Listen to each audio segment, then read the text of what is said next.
হযরতে বড় পীর আব্দুল কাদের জিলানী রাহমাতুল্লাহ আলাইহি, আল্লাহর জবরদস্ত ওলি, সৈয়দ, অত্যন্ত উচ্চ মানের আলেম।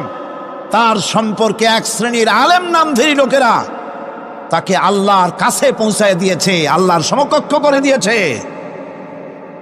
তাকে দস্তগীর বলা হচ্ছে। কিসের দস্তগীর? তো বলে যে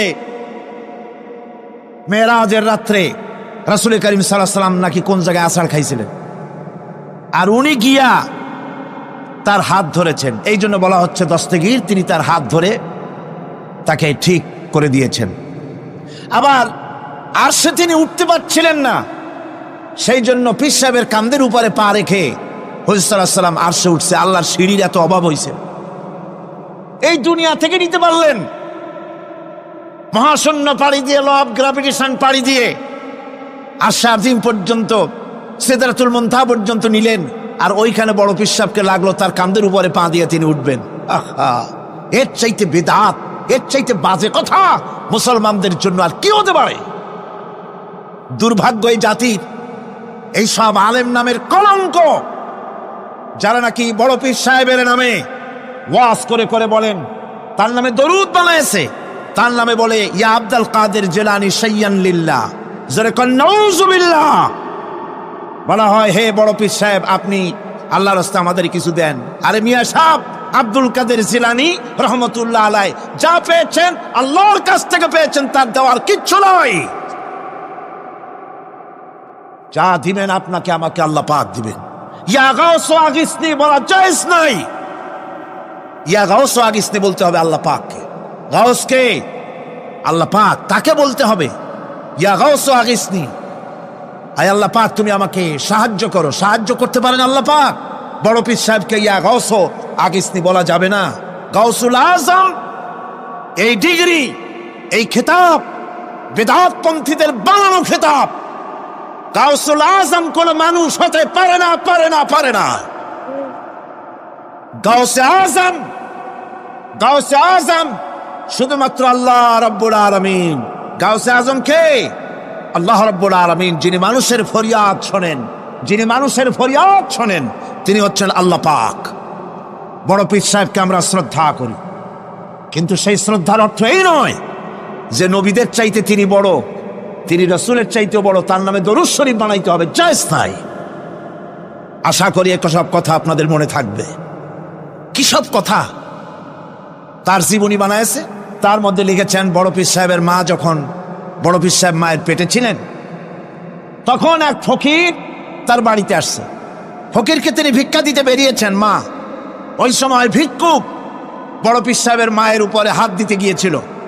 তখন পীর সাহেব মায়ের পেটের থেকে বাঘের মতো বেরিয়ে সেই ফকিরকে ঘাড় মটকায় দিল। বাজে কথা। কোন ফকির বড় পীর সাহেবের মায়ের গায়ে হাত দেয় নাই, বাজে কথা।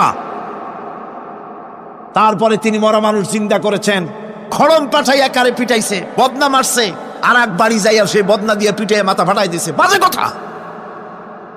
মরা মানুষ জিন্দা করেছেন। সুতরাং এই সমস্ত বাজে কথায় কান দেওয়ার কোনো কারণ নাই। ওলিউল্লাহদের কেরামত হক, সন্দেহ নাই, কিন্তু সেই কেরামত মুজিজাকে পার হতে পারবে না। কোন মুজিজা আল্লাহর কুদরতকে পার করতে পারবে না। সেই জন্য আমি কথাটা ক্লিয়ার করে দিতে চাই, নফল সুন্নতের উপরে যেতে পারবে না, সুন্নত ওয়াজিবের উপরে যেতে পারবে না, ওয়াজিব ফরজের উপরে যেতে পারবে না, ঠিক কিনা? আলেম ওলামা এর মর্যাদা, পীর আলেম ওলামাদের মর্যাদা হচ্ছে তাদের মর্যাদায় তারা আছেন। এদের মর্যাদা যত বড় পীর হোক, যত বড় আলেম হোক, সাহাবীদের সমকক্ষ হতে পারবে না, পারবে না, পারবে না।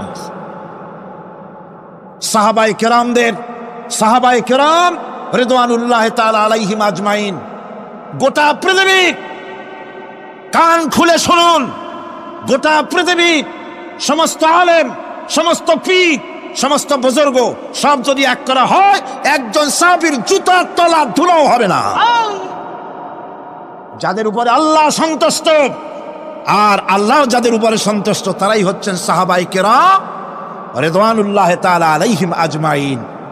সুতরাং ওলামা পীর বুজুর্গ সাহাবীদের সমান নয়, সাহাবীরা কোনোদিন নবীর সমান নয়, আর নবীরা কোনোদিন আল্লাহর মর্যাদার সমকক্ষ নয়। কথা ক্লিয়ার হয়েছে? সুতরাং আজ আমাদেরকে বুঝতে হবে ওয়াইয়াকা নাস্তাইন, ইয়াকা নাবুদু, তোমার ইবাদত করি, ওয়াইয়াকা নাস্তাইন, কেবল তোমার কাছেই সাহায্য চাই। খতমে গাউসিয়া বানাইছে, কোথায় পেয়েছেন? আমরা ওই ধরনের বুজুর্গদের কথা মানি না, যা কোরআনে নাই, যা হাদিসে নাই, নতুন করে যা তৈরি হয়েছে মানি না। আমাকে দেখতে হবে কোরআনে আল্লাহ পাক কি বলেছেন, হাদিস কি বলেছে। এটার নাম ঈমান, এটার নাম কি? কোরআন হাদিস পড়ে যে ঈমান আর আকীদা রক্তের মধ্যে, কলিজার মধ্যে ঢুকেছে, আমাকে যদি হত্যা করা হয়, আমাকে যদি জ্বালানো হয়, পোড়ানো হয়, এই আকীদা থেকে এক চুল সরে যাব না। কোরআনে কারীমে হযরত ইব্রাহিম আলাইহিস সালাম তিনি তার সম্প্রদায়ের সাথে যে কথোপকথন করেছিলেন, বিষয়টি আল্লাহ পাক কোরআনে কারীমের মধ্যে কোট করে দিলেন। এই হেদায়েতের বিষয় সেখানে আছে বলে আল্লাহ পাক বিষয়টা কোরআনে জায়গা করে দিলেন। وَإِذْ قَالَ إِبْرَاهِيمُ لِأَبِيهِ وَقَوْمِهِ إِنَّنِي بَرَاءٌ مِّمَّا تَعْبُدُونَ إِلَّا الَّذِي فَطَرَنِي فَإِنَّهُ سَيَهْدِينِ। ইব্রাহিম আলাইহিস সালাম তার পিতা এবং তার গোত্রকে বললেন, তার সম্প্রদায়ের লোকদেরকে, নিঃসন্দেহে আমি মুক্ত, আমি পবিত্র। তোমরা যেসব জিনিস দিয়ে যেসব এর ইবাদত করো, গোলামি করো, আনুগত্য করো, আমি তার থেকে পবিত্র। আমি তো শুধু ইবাদত করি, গোলামি করি সেই স্রষ্টার, যিনি আমাকে সৃষ্টি করেছেন। আমার সম্পর্ক শুধুমাত্র সেই সত্তার সাথে যিনি সৃষ্টি করেছেন। আল্লাযী খালাকানি ফাহুয়া ইয়াহদিন, যিনি আমাকে সৃষ্টি করে শুধু সৃষ্টি করেন নাই, আমাকে হেদায়েত দিয়েছেন, আমাকে পথের দিশা দিয়েছেন। ওয়াল্লাযী হুয়া ইউতঈমুনি ওয়া ইয়াসকিন, যিনি আমাকে সৃষ্টি করেছেন, তিনি হেদায়েত দিয়েছেন। আর আমি যখন তৃষ্ণার্ত হই তিনি আমাকে পান করান, আমি যখন ক্ষুধার্ত হই তিনি আমাকে আহার দেন। ওয়া ইযা মারিদতু ফাহুয়া ইয়াশফিন, আর যখন অসুস্থ হই তখন তিনি আমাকে রোগমুক্ত করে দেন। সুবহানাল্লাহি ওয়া বিহামদি। তাহলে কি হলো? অর্থাৎ যে প্রতিপালক, তার প্রতিপালন পদ্ধতি আমার সকল প্রয়োজন মিটান, যিনি আমাকে পান করান, আহার করান, অসুস্থ হলেই যিনি আমাকে সুস্থ করেন। হেদায়েতের কামটা তিনি আরেকজনের জন্য রাখেন নাই, তিনি আমার হেদায়েতের ব্যবস্থাও করেছেন। ভাইরা আমার, আল্লাহ রাব্বুল আলামিন শুধু সৃষ্টি করেন নাই, সৃষ্টি করে হেদায়েত দিয়েছেন, মানুষকে হেদায়েতের রাস্তা বলে দিয়েছেন। সঠিক পথ কোনটি, সেই পথের কথাও তিনি পরিষ্কার করে বলে দিয়েছেন।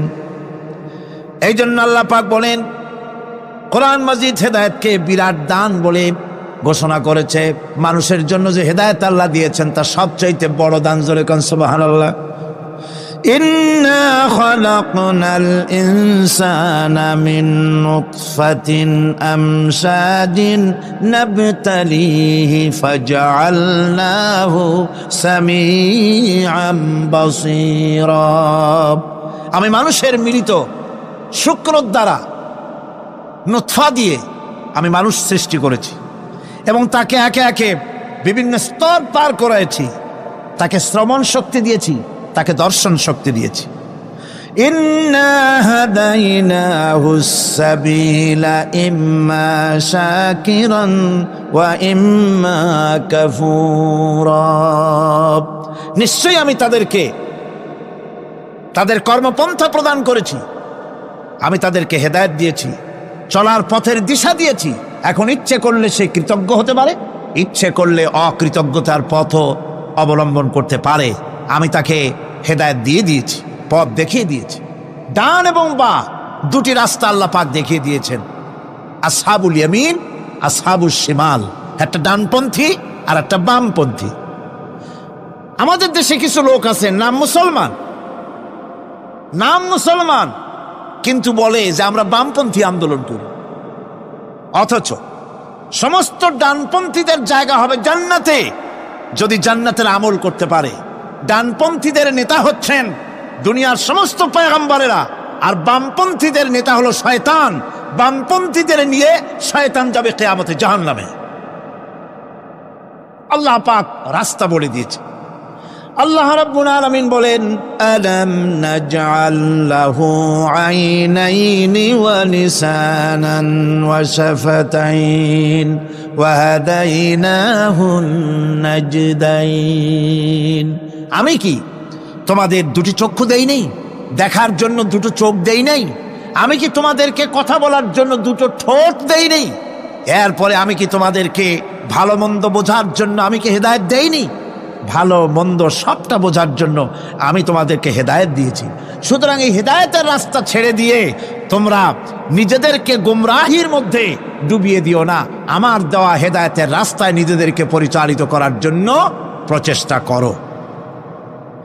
আল্লাহ পাক বলেন, والذين جاهدوا فينا لنهدينهم سبلنا وإن الله لمع المحسنين।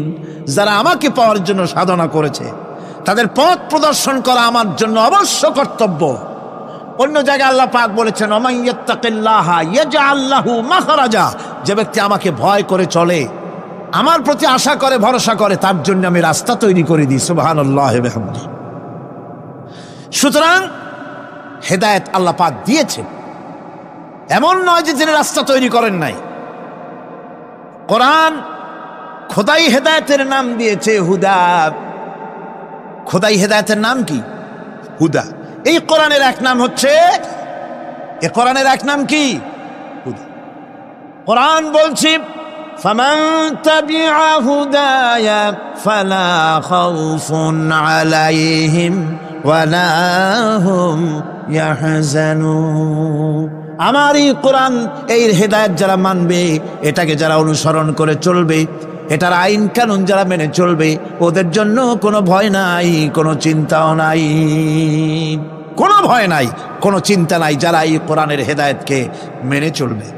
আল্লাহর হেদায়েত হলো সবচেয়ে বড় হেদায়েত। আল্লাহ পাক বলছেন, কুল ইন্না হুদাল্লাহি হুয়াল হুদা ওয়া উমিরনা লিনুসলিমা লিরাব্বিল আলামিন। হে রাসূল, আপনি বলুন, আল্লাহর হেদায়েত হলো সবচেয়ে বড় হেদায়েত। অর্থাৎ আল্লাহ যে রাস্তা দিয়েছেন, আল্লাহ যে কোরআন দিয়েছেন, এর থেকে বড় হেদায়েত মানুষের জন্য আর কিছু হতে পারে না। আল্লাহ পাক বলেন, ওয়ালান তারদা আনকাল ইয়াহুদু ওয়ালান নাসারা হাত্তা তাত্তাবিআ মিল্লাতাহুম কুল ইন্না হুদাল্লাহি হুয়াল হুদা। স্মরণ রাখুন হে নবী, ইহুদিরা, খ্রিস্টানেরা কিছুতেই আপনার প্রতি খুশি হবে না যতক্ষণ পর্যন্ত আপনি ইহুদি হবেন অথবা খ্রিস্টান হবেন। ওরা কোনোদিন মুসলমানদের উপরে রাজি হবে না, খুশি হবে না। মনে রাখতে হবে, একমাত্র সঠিক পথ ইহুদিদের পথ সঠিক নয়, নাসারাদের পথ সঠিক নয়। আসল পথ হলো আল্লাহ পাকের পথ। কার পথ আসল? আসল রাস্তা, আসল পথটি আল্লাহ পাক কোরআনে কারীমের মধ্যে বিশদভাবে বলে দিয়েছেন। এবং ইহদিনাস সিরাতাল মুস্তাকিমের ব্যাপারে আল্লাহ পাক কোরআনে সাফ করে বলে দিয়েছেন যে আমি এর বিনিময় তোমাদেরকে কোরআন দিলাম। বস্তুত ইহদিনাস সিরাতাল মুস্তাকিম এর জবাব হলো ওয়া ইন্নাল্লাহা রাব্বি ওয়া রাব্বুকুম ফা'বুদুহু হাযা সিরাতুম মুস্তাকিম। নিঃসন্দেহে আল্লাহ তোমাদের এবং আমাদের রব, আর সুতরাং তারই উপাসনা করতে হবে। এটাই দ্বীনের সরল পথ, আর এটা কোনো নতুন পথ নয়। আল্লাহ যে পথটা দিছেন রাসূল করিম সাল্লাল্লাহু আলাইহি সাল্লামের মাধ্যমে, সেটা কি কোনো নতুন পথ? না। কোরআন বলছে এটা নতুন পথ নয়। شرع لكم من الدين ما وصى به نوحا والذي أوحينا إليك وما وصينا به إبراهيم وموسى وعيسى أن أقيموا الدين ولا تتفرقوا فيه شرع لكم من الدين এই দিন তিনি তোমাদের জন্য সেই দিনই মনোনীত করেছেন যা হযরতে নূহ আলাইহিস সালাম এর উপরে তিনি ওসিয়ত করেছেন, যা ওসিয়ত করা হয়েছিল, নসিহত করা হয়েছিল হযরতে নূহ আলাইহিস সালামের প্রতি। তিনি মনোনীত করেছিলেন হযরত নূহ আলাইহিস সালামকে এই দ্বীনকে প্রচার করার জন্য, আর যার উপরে চলার জন্য হযরত ইব্রাহিম, হযরতে মূসা, হযরত ঈসাকে নির্দেশ করা হয়েছিল। তাদের সকলের শিক্ষাই ছিল একটা, যে আল্লাহ পাকের দ্বীনকে প্রতিষ্ঠা করো, আর এই ব্যাপারে কোন রকমই নিজেদের মধ্যে পার্থক্য, মত পার্থক্যের সৃষ্টি করো না। এখন কথাটা আরো ক্লিয়ার করে দেই। ইহদিনাস সিরাতাল মুস্তাকিম চাইছিলাম, আল্লাহ আমাদেরকে একটা সহজ রাস্তা দাও। সেই সহজ রাস্তা বলে দেওয়ার জন্য এসেছে কোরআন। সেই সহজ রাস্তা বলে দেওয়ার জন্য কি এসছে? যারা বলেন কি, এই কোরআনে কারীম যদি প্রতিষ্ঠিত করা যায় সমাজে, রাষ্ট্রে, ব্যক্তিতে, পরিবারে, কোরআন যদি প্রতিষ্ঠিত করা যায়, তাহলেই মানুষেরা সহজ সরল পথ পাবে। নইলে সহজ সরল পথ পৃথিবীতে আর কারো কাছে নাই। যা আছে সবটা কার কাছে? কোরআনে কারীমের কাছে। এরপরে আমরা বলি সিরাতাল্লাযীনা আন'আমতা আলাইহিম গায়রিল মাগদুবি আলাইহিম ওয়ালাদ-দাল্লিন। রাস্তার থেকে মানুষেরা মাঠের ভিতরে নামার চেষ্টা করছেন, কিন্তু মানুষকে কষ্ট দেওয়া ছাড়া আর কিছুই হবে না। আমি অনুরোধ করছি, রাস্তা থেকে লোকেরা মাহফিলের ভেতরে ঢোকার চেষ্টা করবেন না। বিরাট রকমের ব্যাঘাত সৃষ্টি হবে। সকলে বসে পড়ুন, যিনি যে জায়গায় আছেন সেখানে বসুন, চাপ সৃষ্টি করবেন না, বসুন। আপনারা দাঁড়ালে আরো বিশৃঙ্খলার সৃষ্টি হবে কোরআনের মাহফিল। খবরদার বেয়াদবি করবেন না, কেউ দাঁড়াবেন না। যারা দাঁড়িয়েছেন বসেন, আর জোরে সোরে জিকির করেন লা ইলাহা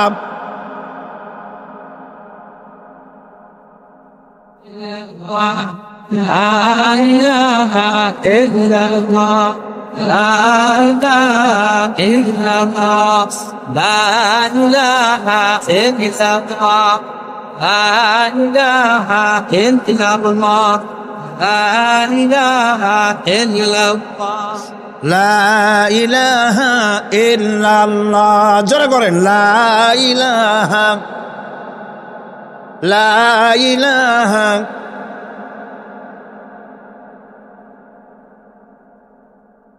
লা ইলাহা ইল্লাল্লাহ মুহাম্মাদুর রাসূলুল্লাহ। আল্লাহ আল্লাহ আল্লাহ আল্লাহ আল্লাহ আল্লাহ আল্লাহ আল্লাহ। আরো জোরে করেন আল্লাহ আল্লাহ আল্লাহ আল্লাহ আল্লাহ আল্লাহ আল্লাহ আল্লাহ আল্লাহ আল্লাহ আল্লাহ আল্লাহ আল্লাহ আল্লাহ আল্লাহ। লা ইলাহা ইল্লাল্লাহ মুহাম্মাদুর রাসূলুল্লাহ। বন্ধুগণ, এত বড় বিশাল মাহফিল, পুলিশ, আর্মি কেউ এটাকে কন্ট্রোল করতে পারবে না। এটাকে কন্ট্রোল করার দায়িত্ব আল্লাহ পাকের। কার দায়িত্ব? আল্লাহর কাছে সাহায্য চাই। আল্লাহ পাক কোরআনের মাহফিল, কোরআন শোনার জন্য মানুষের কাছে সহজ করে দাও। জোরে কোন আমিন। প্রচন্ড রকমের মানুষের চাপ সৃষ্টি হয়েছে। আপনারা রাস্তা থেকে মানুষকে চাপাচাপি করবেন না, সবাই বসেন, হাঁটতে চেষ্টা করবেন না। এত বড় মাহফিল, আপনি হাঁটিয়া মানুষকে কষ্ট দিবেন না। যারা যেখানে দাঁড়ায়ছেন সেখানে বসেন, বরকত হবে। হাঁটলে গুনাহ হবে, হাঁটবেন না। বন্ধুগণ, আমি আজ খুব লম্বা কথা বলবো না, কারণ মানুষের প্রচন্ড, অতীতের যে কোনো বছরের তুলনায় প্রচন্ড চাপ সৃষ্টি হয়েছে মানুষের। আমি কথা গোছায় আনতেছি। সিরাতুল মুস্তাকিম, এজন্য মডেল দরকার। কার অনুসরণ করব? আল্লাহ পাক শিখায়া দিলেন সিরাতাল্লাযীনা আন'আমতা আলাইহিম। পড়েন সবাই, সিরাতাল্লাযীনা আন'আমতা আলাইহিম গায়রিল মাগদুবি আলাইহিম ওয়ালাদ-দাল্লিন। আয় আল্লাহ, অনুগ্রহপ্রাপ্ত দল, সেই রাস্তা অনুগ্রহপ্রাপ্তদের রাস্তা চাই। তোমার মনোনীত ব্যক্তি অনুগ্রহপ্রাপ্ত যারা, তাদের পথ অনুসরণ করতে চাই। এই অনুগ্রহপ্রাপ্ত দল কারা, সে কথা কোরআন শরীফে বলা হয়েছে। আল্লাহ রাব্বুল আলামিন বলেন, ওয়ামান ইউতি'িল্লাহা ওয়ার রাসূল ফাউলাইকা মা'আল্লাযীনা আন'আমাল্লাহু আলাইহিম মিনান নাবিয়্যিনা ওয়াস-সিদ্দীকিন والشهداء والصالحين وحسن أولئك رفيقا। আর যে ব্যক্তি আল্লাহ এবং রাসূলের আনুগত্য স্বীকার করলো, নিঃসন্দেহে অনুগ্রহপ্রাপ্তদের সঙ্গী হলো। সেই অনুগ্রহপ্রাপ্ত কারা? নবীয়িন। 4 শ্রেণীর লোক। কয় শ্রেণী? বলেন সবাই, কয় শ্রেণী? নবীয়িন, সিদ্দিকিন, শুহাদা, সালিহিন। এই 4 শ্রেণীর লোক হচ্ছে আল্লাহ পাকের অনুগ্রহপ্রাপ্ত লোক। কারণ আলহামদুলিল্লাহ, এরাই হলো অনুগ্রহপ্রাপ্ত দল। এখন নবী কারা? নবী হচ্ছেন যারা নাকি আল্লাহ পাকের কাছ থেকে ওহীপ্রাপ্ত হয়েছেন, নিখিল মানুষের চিরন্তন শান্তি এবং কল্যাণের জন্যে আল্লাহ পাকের নিকট থেকে সত্যের বিধান লাভ করেছেন। তারাই হচ্ছেন নবী, যারা আল্লাহ পাকের কাছ থেকে ওহীপ্রাপ্ত হয়েছেন। আর নবীরা হচ্ছেন মাসুম, নবীরা হচ্ছে বেগুনাহ। নবীদের কোনো ভুল নাই, নবীদের কোনো গুনাহ নাই। কারণ সুবহানাল্লাহ, এই পৃথিবীর মধ্যে সুপার কোয়ালিটির মানুষ, সর্বশ্রেষ্ঠ মানুষ কারা? নবীরা। সর্বশ্রেষ্ঠ মানুষ কারা? এখানে আবার এক শ্রেণীর লোকেরা বলে যে নবীরে মানুষ কোয়া যাবে না। আছেন এমন লোক, নবীরে মানুষ কোয়া যাবে না। কেন? কেন? নবীর সম্মান কত। আচ্ছা, নবীরে মানুষ বলবো না তো বলবোটা কি? নবীরা কি ফেরেশতা? যদি ফেরেশতা বলি তাহলে কি নবীদের মর্যাদা বাড়ানো হলো? বলেন আপনারা, বাড়ানো হলো? তাহলে নবীদের কি বলবো? তারা কি জেন? যদি জেন বলি তাহলে তাতে কি মর্যাদা বাড়বে?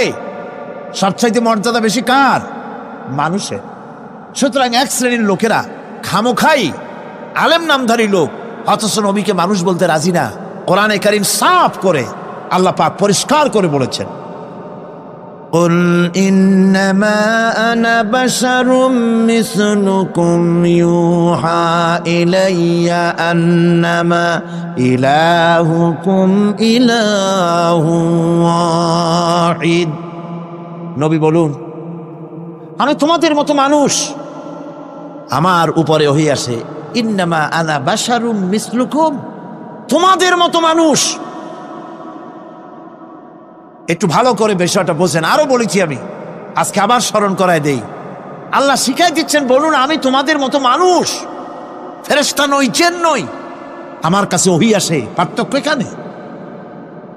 তবে আরো পার্থক্য আছে, সেটা হচ্ছে আমরা হচ্ছি সাধারণ মানুষ, নবীরা হচ্ছেন অসাধারণ মানুষ।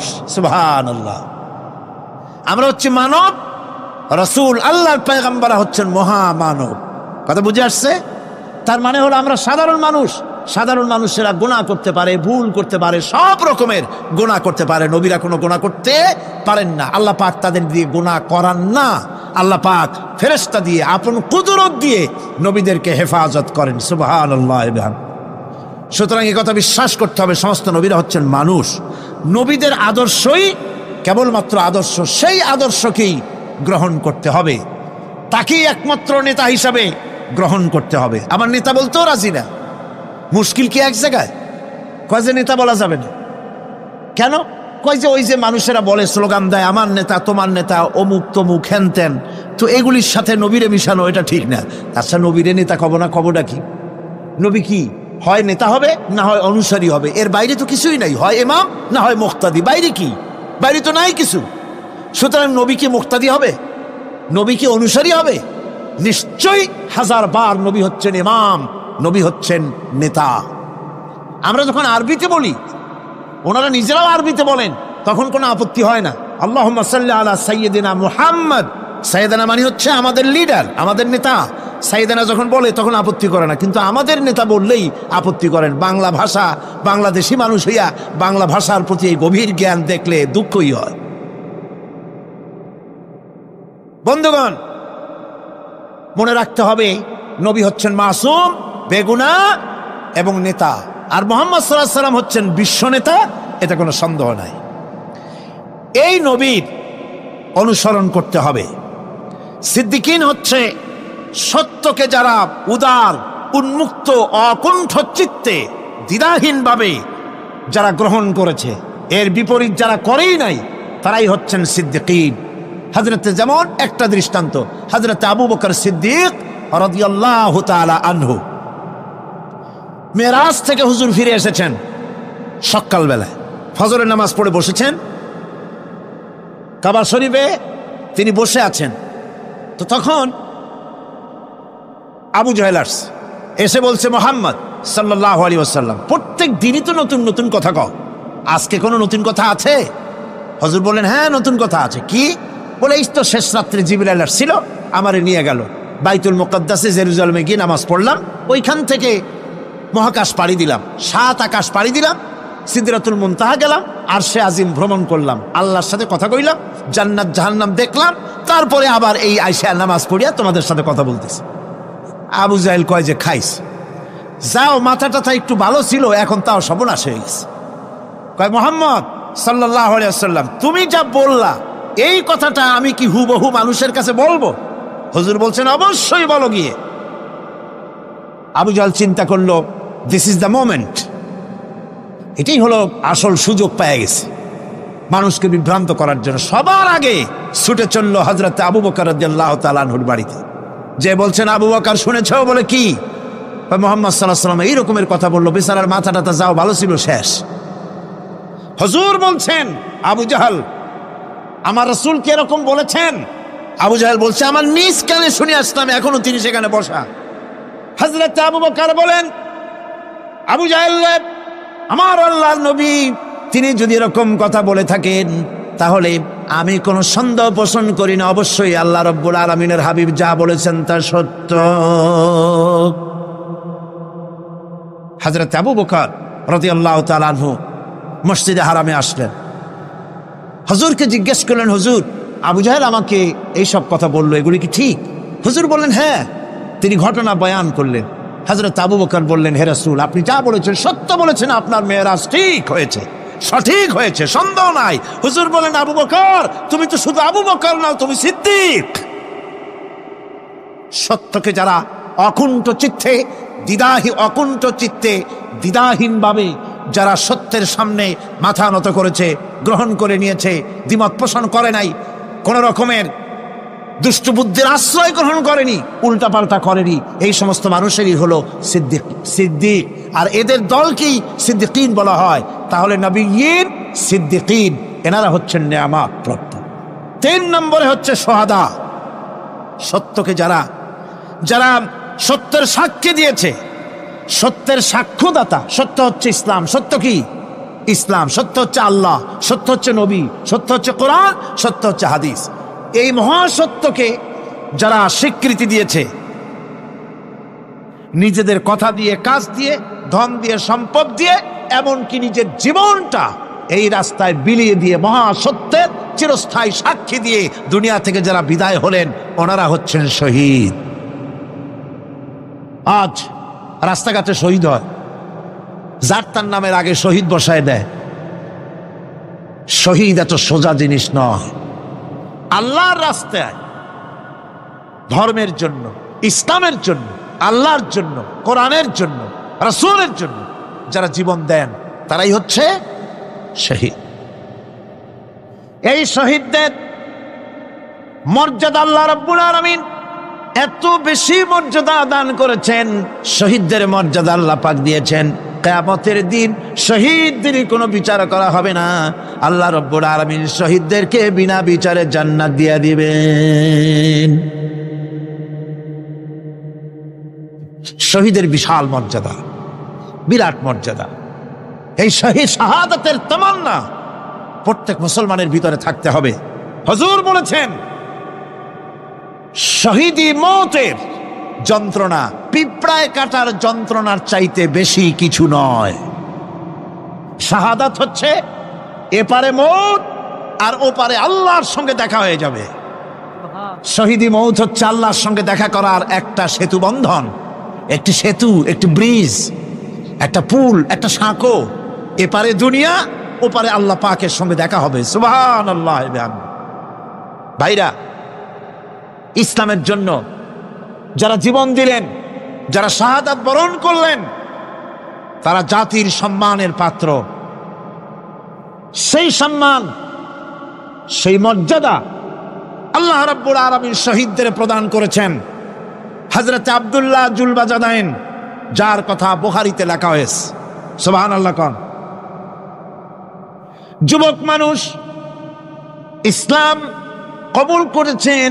ইসলাম কবুল করতে গিয়ে বাড়ি ঘর জায়গা জমি কিছুই ছিল না। ছোট্ট অবস্থায় বাবা মারা গেছে, চাচার ঘরে লালিত পালিত হচ্ছিলেন। এরপরে রাসূলের প্রতি ঈমান আনবেন, চাচার ভয়তে পারেন না। হুজুর হিজরত করলেন। আব্দুল্লাহ, তার নাম ছিল আব্দুল উজ্জা। তিনি চলে গেলেন চাচার কাছে। চাচা গো, মুহাম্মদ সাল্লাল্লাহু আলাইহি ওয়াসাল্লাম আল্লাহর নবী, ব্যাপারে তোমার মত কি? তিনি বলেন, আমারও তো তাই মনে হয়। যদি তাই মনে হয় তার উপর ঈমান আনবেন কিনা? চাচা বলে, না, কখনো ঈমান আনবো না। ভাতিজা বলতেছেন, চাচাজি, বছরের পর বছর ধরে অপেক্ষা করতেছিলাম, আমি আপনার অধীনে আছি বলে ইসলাম কবুল করতে পারি নাই। আমার ইচ্ছা ছিল আপনি আগে করবেন, তারপরে আপনাকে দেখা দেখি আমি করব। কিন্তু আপনি যখন ইসলাম কবুল করলেন না আর করবেন না বলে যখন ঘোষণা দিলেন, আপনাকে উপস্থিত রেখে আমি ঘোষণা দিলাম, লা ইলাহা ইল্লাল্লাহু মুহাম্মাদুর রাসূলুল্লাহ। চাচা বলছে, ভাতিজা, এর পরিণাম জানো? কয়, না, জানি না। এর পরিণাম হচ্ছে তুমি আমার বাড়িতে থাকো, আমার বাড়ি ছাড়তে হবে। বললেন, রাজি আছি। উট ছাগল ভেড়া ঘোড়া যা দিছি ছাড়তে হবে। বলছে, রাজি আছি।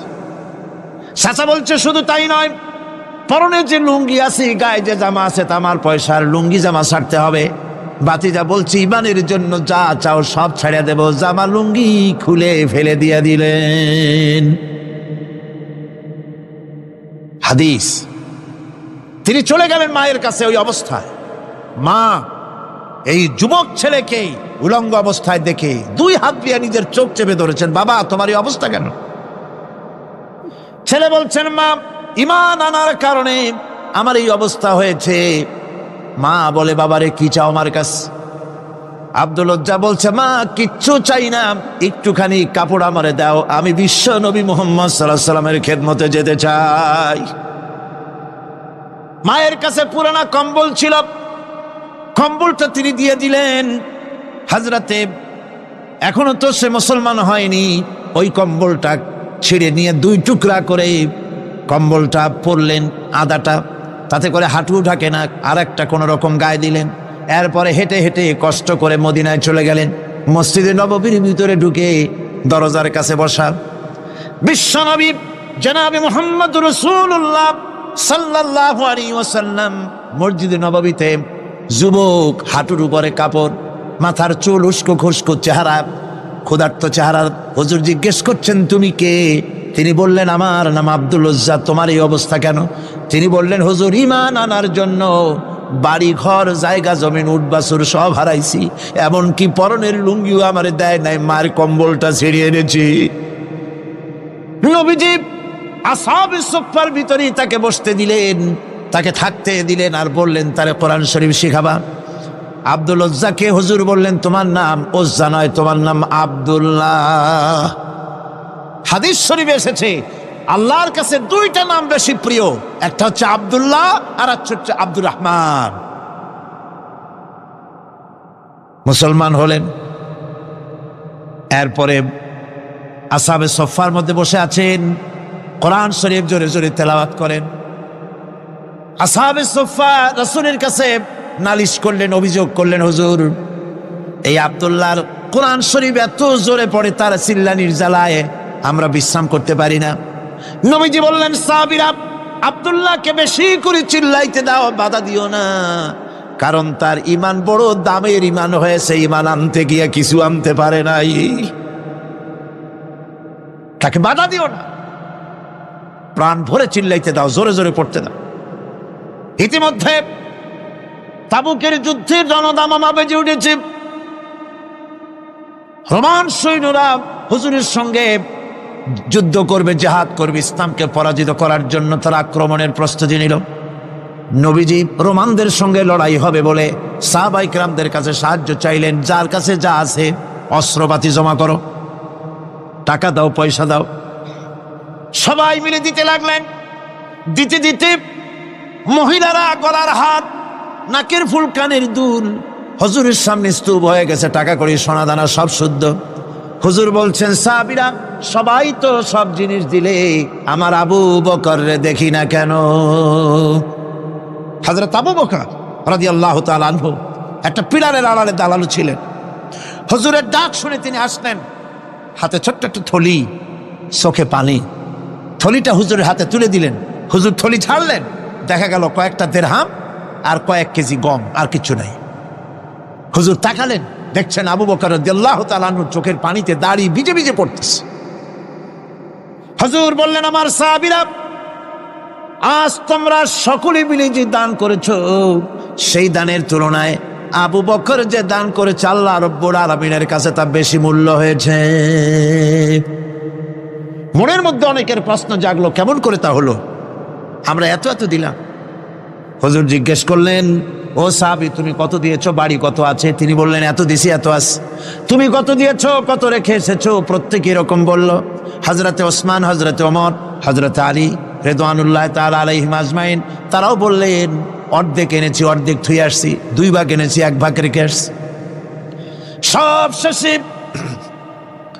নবীজি হযরত আবু বকর রাদিয়াল্লাহু তাআলা আনহুকে প্রশ্ন করলেন, আবু বকর তুমি কি এনেছো আর বাড়ি কি রেখে এসেছো?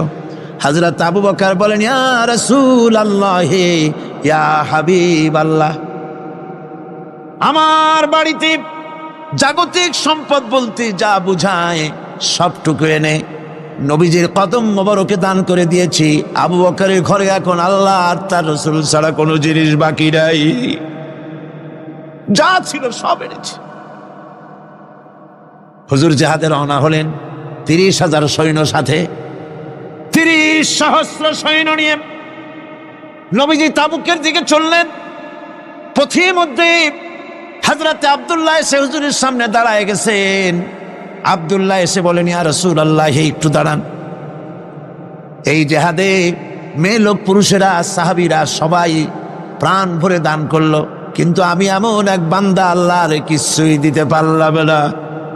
আমার তো দেওয়ার মতো কিছুই নাই হুজুর, আমার দেওয়ার মতো কিছুই নাই। তবে আমি আপনার কাছে দোয়া চাই, আপনি দোয়া করুন, আমি যেন এই যুদ্ধে, এই জিহাদের ময়দানে আমি যেন শহীদ হতে পারি। নবীজি বললেন, একটু বাকল নিয়ে আসো গাছের। একটা গাছের বাকল আনা হলো। এই বাকলটা হুজুর নিজ হাতে আব্দুল্লাহর হাতে বাঁধা দিলেন, আর বললেন, রব্বুল আলামিন, আমি আব্দুল্লাহর রক্ত কাফেরদের জন্য হারাম করে দিলাম। হযরত আব্দুল্লাহ কেঁদে জারজার হয়ে যাচ্ছেন, বলছেন, ইয়া রাসূলুল্লাহ, আমি চাইলাম শহীদ হব, আর আপনি আমার রক্তকে কাফেরদের জন্য হারাম করে দিলেন। হুজুর বলেন, আব্দুল্লাহ রে, এখন যদি তোমার মৃত্যু জ্বরের ভিতরে হয়, আল্লাহ রাব্বুল আলামিন তোমারে শাহাদাত নসিব করে দিবেন। তাবুকের ময়দানে হুজুর চলে গেলেন।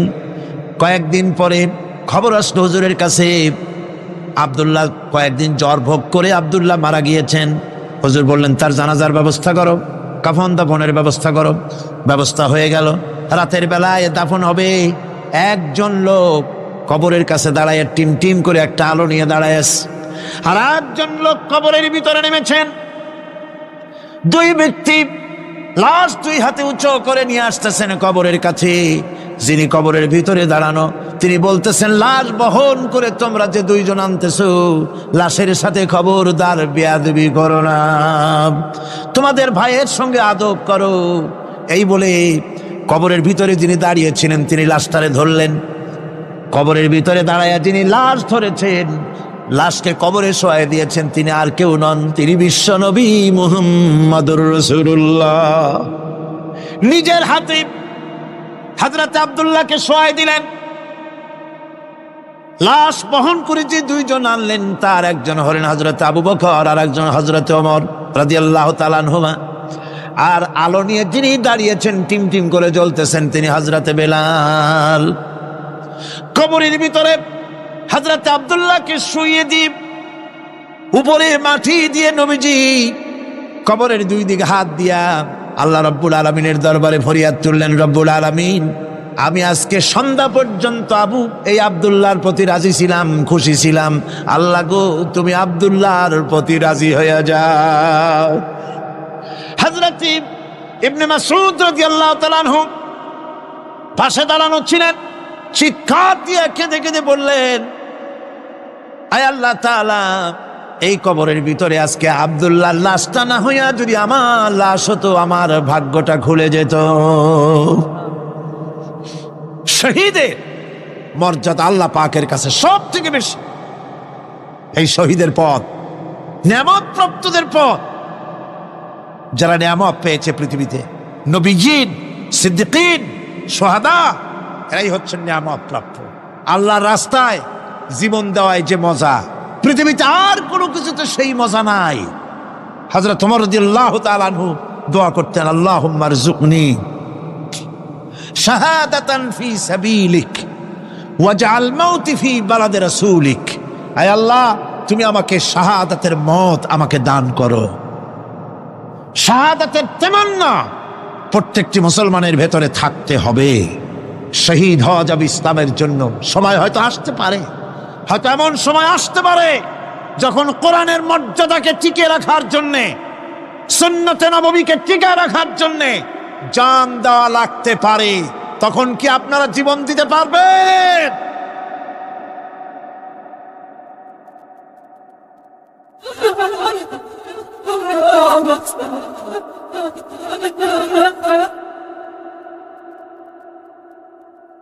এরপরে চতুর্থ নম্বরে হচ্ছে সালিহিন। চতুর্থ নম্বরে কি? সালিহিন। সালিহিন হচ্ছে জীবনের প্রত্যেকটি ক্ষেত্রে যারা একনিষ্ঠভাবে আল্লাহর বিধান পালন করেছেন, যারা পুণ্যের সাথে সুদৃঢ় থেকেছেন, যারা অটল থেকে পুণ্যের সাথে, হকের সাথে অটল থেকেছেন, কোনো অবস্থাতেই ইসলামী আদর্শের বিরুদ্ধাচরণ করেনি, তারাই হচ্ছেন সালিহিন। ইসলামের আদর্শ ছাড়ে নাই, পরিত্যাগ করে নাই, জীবনের সবকিছুর বিনিময় এটাকে আঁকড়ে ধরে থেকেছেন, ইসলামী আদর্শের পরিপন্থী কিচ্ছু করেন নাই। এরা হচ্ছেন সালিহিন। কোন আলহামদুলিল্লাহ। আল্লাহর অনুগ্রহ প্রাপ্ত কয় শ্রেণী? 4 শ্রেণী। নবীজিন, সিদ্দিকিন, শুহাদা, সালিহিন। এই 4 শ্রেণীর লোকেরাই হচ্ছে নিয়ামত প্রাপ্ত। আমরা বলেছি, সিরাতাল্লাযীনা আন'আমতা আলাইহিম গায়রিল মাগদুবি আলাইহিম ওয়ালাদ-দাল্লিন। নিয়ামত প্রাপ্তদের পথ চাই, অনুগ্রহ প্রাপ্তদের পথ। আর অভিশপ্ত পথভ্রষ্টদের পথ আমরা চাই না, আমরা পরিহার করে চলবো। এটা একটু আদাও বটে। যারা অভিশপ্ত, যারা পথভ্রষ্ট, ওরা কারা? মাগদুব এবং দল্লিন। মাগদুব হচ্ছে অভিশপ্ত, দল্লিন হচ্ছে পথভ্রষ্ট। দুনিয়ার সমস্ত মুফাসসিরিন, মুহাদ্দিসিন সব একমত, মাগদুব হচ্ছে ইহুদিরা। মাগদুব কারা? বলেন না কারা? আর দল্লিন, অভিশপ্ত কারা? খ্রিস্টানেরা। বলেন কারা? একটুখানি জোরে সোরে দরুদ শরীফ পড়েন। সালাতুনিয়া রাসূলাল্লাহ আলাইকুম সালামুন ইয়া হাবিবাল্লাহ আলাইকুম। জোরে বলেন।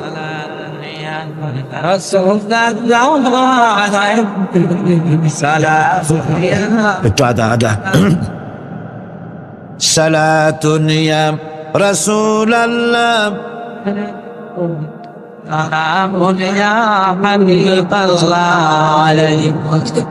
ভাইরা, ইহুদিদের অভিশপ্ত হওয়ার কারণটা কি? আল্লাহ রাব্বুল আলামিন বলেন, শোনো কারণ কি। وَضُرِبَتْ عَلَيْهِمُ الْمَسْكَنَةُ ذَلِكَ بِأَنَّهُمْ كَانُوا يَكْفُرُونَ بِآيَاتِ اللَّهِ وَيَقْتُلُونَ الْأَنْبِيَاءَ بِغَيْرِ حَقٍّ ذَلِكَ بِمَا عَصَوْا وَكَانُوا يَعْتَدُونَ। তাদের উপর দারিদ্র এবং অসহায়তার অভিশাপ বর্ষিত হয়েছে। এর কারণ হলো তারা আল্লাহ পাকের আয়াতকে অস্বীকার করেছে, তারা অকারণে আল্লাহর নবীদেরকে হত্যা করেছে এবং প্রত্যেকটি ব্যাপারে আল্লাহর শরীয়তের সীমা লঙ্ঘন করেছে। যুরিবাত আলাইহিমুল যিল্লাতু ওয়াল মাসকানা ওয়া বাউ বিগাদাবিন মিনাল্লাহ। আল্লাহ পাক বলেছেন, চিরকাল ইহুদিরা অভিশপ্ত, তাদের কোন আবাসস্থল হবে না, সারা জীবন ঘুরে বেড়াবে। আপনারা বলবেন, কই ঘুরে বেড়ায় না তো, তাদের তো জায়গা হইছে জেরুজালেমে, ইসরায়েলে, সেখানে তারা জায়গা করে নিয়েছে। তাহলে এটা কেমন হলো? এটা এইভাবে হচ্ছে, ওখানে তাদেরকে প্রতিষ্ঠিত করেছে আমেরিকা, ঠিক কিনা? আল্লাহ পাক কোরআন শরীফের মধ্যে বলেছেন, যদিও মানুষের সাহায্যে কোনো জায়গায় তাদেরকে আল্লাহর ইচ্ছায় অথবা মানুষের সাহায্যে কোথাও যদি জায়গা হয়, অপমানের জীবন যাপন করতে হবে সারাটা জীবন, কিয়ামত পর্যন্ত দুঃখে দুঃখে মরতে হবে, দেশে দেশে ঘুরে বেড়াতে হবে ভিক্ষুকের মতো। সে অবস্থাই হয়েছে। আমেরিকা ওদের উপর থেকে হাত উঠায় নিক, মধ্যপ্রাচ্যের আজকের ২০ ফোড়া ইসরায়েল, আমেরিকা যদি তাদের রুবুবিয়াতে প্রতিপালনের হাতটা উঠায় নেয়, তাহলে আরব দেশে যত লোক আছে যুদ্ধ করা লাগবে না, এক পাশে গিয়ে পেশাব করলে ভাইসিয়া লোহিত সাগরে চলে যাবে। সুতরাং এই ইহুদিদের পথ অনুসরণ করা যাবে না। ইহুদিরা অপরাধ করছিল কি? একটু আগেই বললাম, তারা আল্লাহর আয়াতকে অস্বীকার করেছে, তারা নবীদেরকে হত্যা করেছে, এটাই হলো তাদের অপরাধ। তারা শরীয়তের ব্যাপারে বাড়াবাড়ি করেছে। আর খ্রিস্টানরা, তাদের অপরাধ কি? তাদের অপরাধ হচ্ছে তারা আল্লাহর বিধানের উপরে তারাও বাড়াবাড়ি করেছে। তারা নিজেদের আল্লাহর বিধান বাদ দিয়ে নিজেদের মন গড়া জীবনযাপন শুরু করেছে। তারা ঈসা আলাইহিস সালামকে আল্লাহর ছেলে বানাইছে। তারা মদ খায়, তারা জেনা করে, তারা শুকর খায়। তাদের উপরে শরীয়তকে সম্পূর্ণ বুড়ো আঙ্গুল দেখায়া তারা মুশরিকের চাইতেও খারাপ হয়ে গিয়েছে, ঠিক কিনা? এরা, হিন্দুরা কখনো বলে না যে আল্লাহর ছেলে মেয়ে আছে, বলে নাকি? কিন্তু ওরা আল্লাহর ছেলে বানাইছে, মেয়ে বানাইছে, বউ বানাইছে। নাউজুবিল্লাহ। আমেরিকায়, ইংল্যান্ডে, সেসব জায়গায় গির্জায় আজ আর খ্রিস্টান যাওয়ার লোক নাই। সপ্তাহে একদিন ইবাদত করে, সানডে। সেই সপ্তাহের একদিনও ইবাদত করতে লোক পাওয়া যায় না।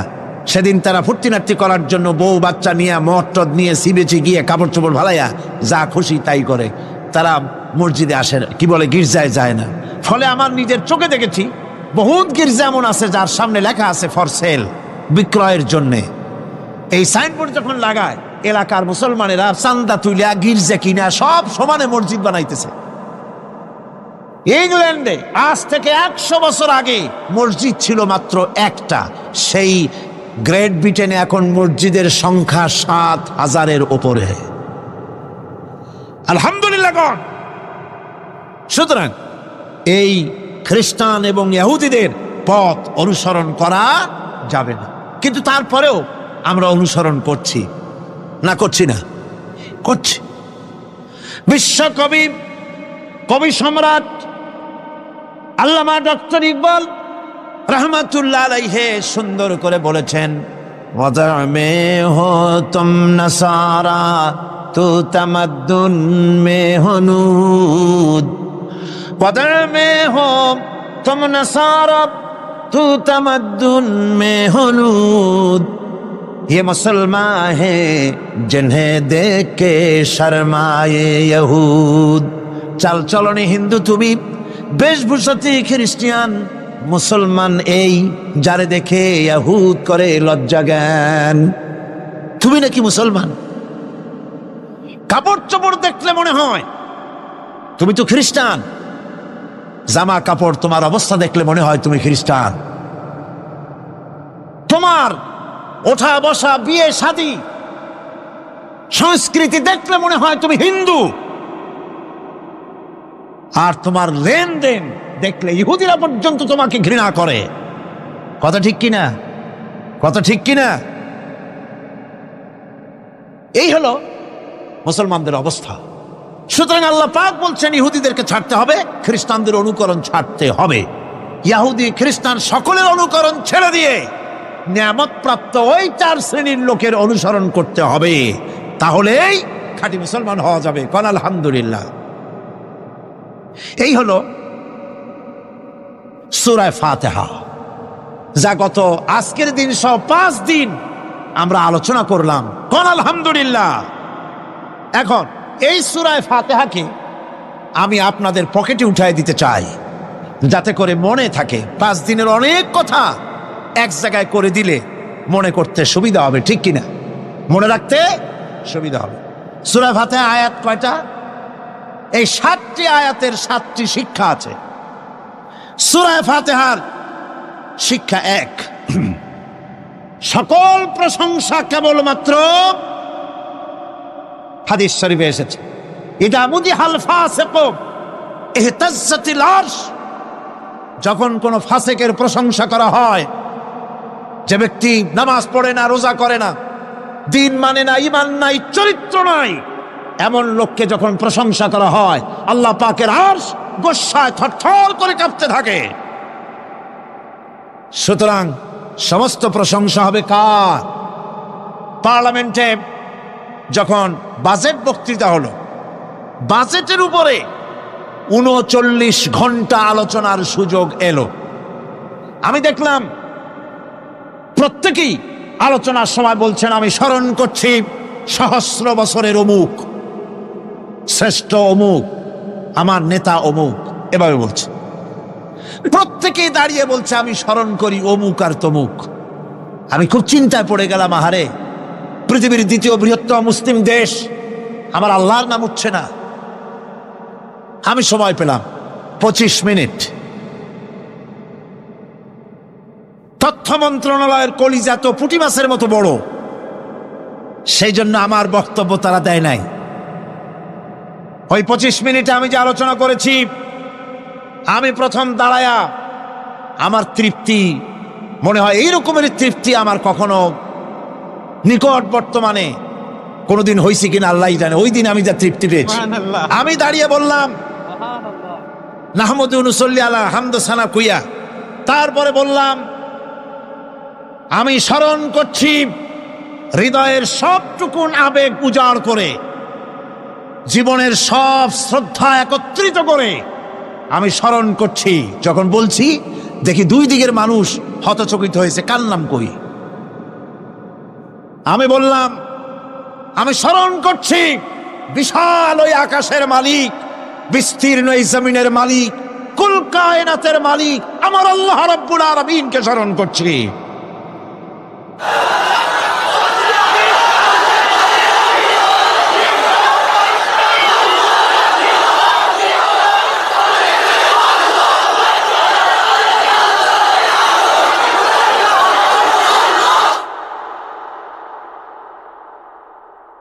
সুতরাং আমি দারুণ তৃপ্তি পেয়েছি। আপনাদেরকেও বলি, প্রশংসা হবে কেবলমাত্র আল্লাহ পাকের। প্রশংসা কার? আর প্রশংসা হবে বিশ্ব নবী জনাবে মুহাম্মদ রাসূলুল্লাহ সাল্লাল্লাহু আলাইহি ওয়াসাল্লাম। চিৎকার মেরে সারা জীবন আল্লাহ এবং রাসূলের প্রশংসা করতেই থাকবে ইনশাআল্লাহ। আমাদের করতে হবে, মুসলমানদের দায়িত্ব। আর প্রশংসা করব যারা আমার রসুলের আল্লাহর হুকুম মানে আর আমার রসুলের অনুসরণ অনুকরণ যারা করে তারা আমাদের সম্মানের পাত্র, আলহামদুলিল্লাহ। 2, শেষ বিচারের একমাত্র মালিক হচ্ছেন আল্লাহ পাক। সূরা ফাতিহার 2য় শিক্ষা, শেষ বিচারের দিন, ডে অফ জাজমেন্ট, শেষ বিচারের দিনের মালিককে একচ্ছত্র অধিপতি আল্লাহ রাব্বুল আলামিন। যেদিন কেউ কথা বলতে পারবে না আল্লাহ পাকের নির্দেশ ছাড়া, সেই হাসরের মাঠের একচ্ছত্র মালিক আল্লাহ পাক। সুপ্রিম কোর্টের সুপ্রিম কোর্ট, সমস্ত জাস্টিসদের জাস্টিস হবেন আল্লাহ সুবহানাহু ওয়া তাআলা। এটা হলো 2য় শিক্ষা, মনে রাখতে হবে। সেদিন আল্লাহ পাক তিনি বিচার করবেন, কঠিন বিচার হবে সেদিন, এটা মনে রাখতে হবে। 3 নম্বরের শিক্ষা হচ্ছে সূরা ফাতিহার শিক্ষা নাম্বার 3, জীবনের সকল ক্ষেত্রে গোলামি, আনুগত্য, দাসত্ব একমাত্র কেবলমাত্র শুধুমাত্র আল্লাহ রাব্বুল আলামিনের। গোলামি কার হবে? চিল্লায় বলেন, কার হবে? 3। 4 নম্বরে সাহায্য চাইতে হবে কেবলমাত্র কার কাছে? আল্লাহ পাকের কাছে। 5, হেদায়েতের গ্রন্থ হিসাবে গ্রহণ করতে হবে আল্লাহ পাকের কোরআনে কারীমকে। 6, অনুসরণ করতে হবে কেবলমাত্র নবীজিন, সিদ্দিকিন, শুহাদা, সালেহিনদেরকে। 7, জীবনের সকল স্তর থেকে ইহুদি এবং নাসারাদের প্রভাব মুক্ত করতে হবে নিজের জীবনকে। ইহুদি, নাসারা, আল্লাহ বিরোধী যারা মুশরিক, নাস্তিক, মুরতাদ, এ সবগুলি থেকে নিজেকে মুক্ত করতে হবে। গোলামি হবে কেবলমাত্র আল্লাহ পাকে। আর এইভাবে 7টি আয়াতের 7টি শিক্ষা আপনাদের সামনে পেশ করলাম। আল্লাহ রাব্বুল আলামিন এগুলি যেন মানার তৌফিক আমাদের দেন, আমরা বলি আমিন। আরো জোরে বলেন আমিন। বন্ধুগণ,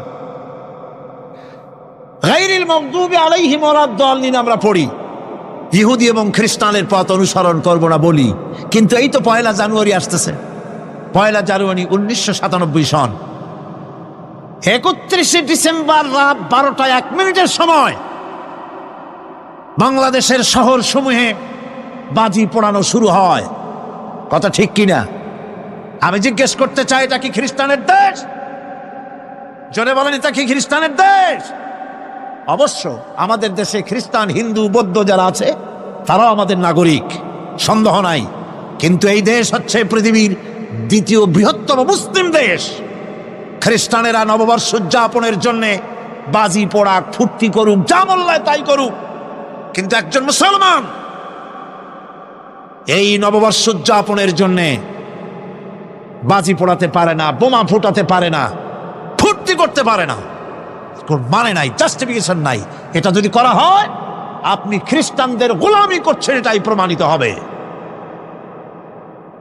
1 বৈশাখ নববর্ষ উদযাপন করা হয় আমাদের দেশে। আজ 2-4 বছর ধরে শুরু হয়েছে 1 বৈশাখ উদযাপন করা। 1 বৈশাখে সকালবেলায় বাসন্তী রঙের শাড়ি পরে সারা রাত রাস্তায় আলপনা এঁকে রমনা লেকের পাশে গিয়ে যুবতী আর যুবকরা বাসন্তী রঙের শাড়ি পরে সূর্য উদয়ের পানে করজোড়ে সেদিকে তাকিয়ে বলে, এসো হে নববৈশাখ, স্বাগতম হে। বৈশাখও বলে, বাবাজিরা আমারে ডাকতেছো? ওয়েট এন্ড সি, অপেক্ষা করো, আসতেছি। যে বৈশাখকে ডাকা হলো, স্বাভাবিক বৈশাখ কাল বৈশাখীর রুদ্র রূপ ধারণ করে 180 মাইল স্পিডে এসে বাড়ি ঘর কল কারখানা ভাঙ্গা জনমের মতো স্বাগতম হে।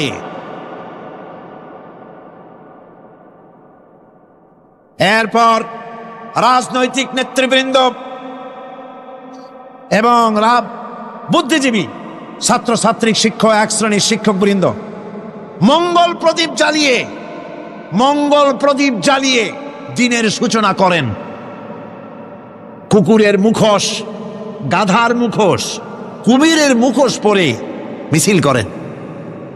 ঢোল, আরো কি হাবিজাবি বাজাইয়া ফুর্তির চোটে সিটই পড়বে না খারাপ হয়ে থাকবে দিশা করতে পারে না।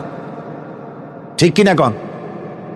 আমি জিজ্ঞেস করি, পয়লা বৈশাখের সাথে উদযাপন, নববর্ষ উদযাপনের সাথে মুখোশ পরার সম্পর্ক কি? গরু আর গাধার শূকরের মুখোশ পরে আপনি কি বুঝাতে চান যে নতুন বছরটা জাতির সাথে গাধার মতো ব্যবহার করবেন অথবা কুকুরের মতো? নাউযুবিল্লাহি মিন যালিক।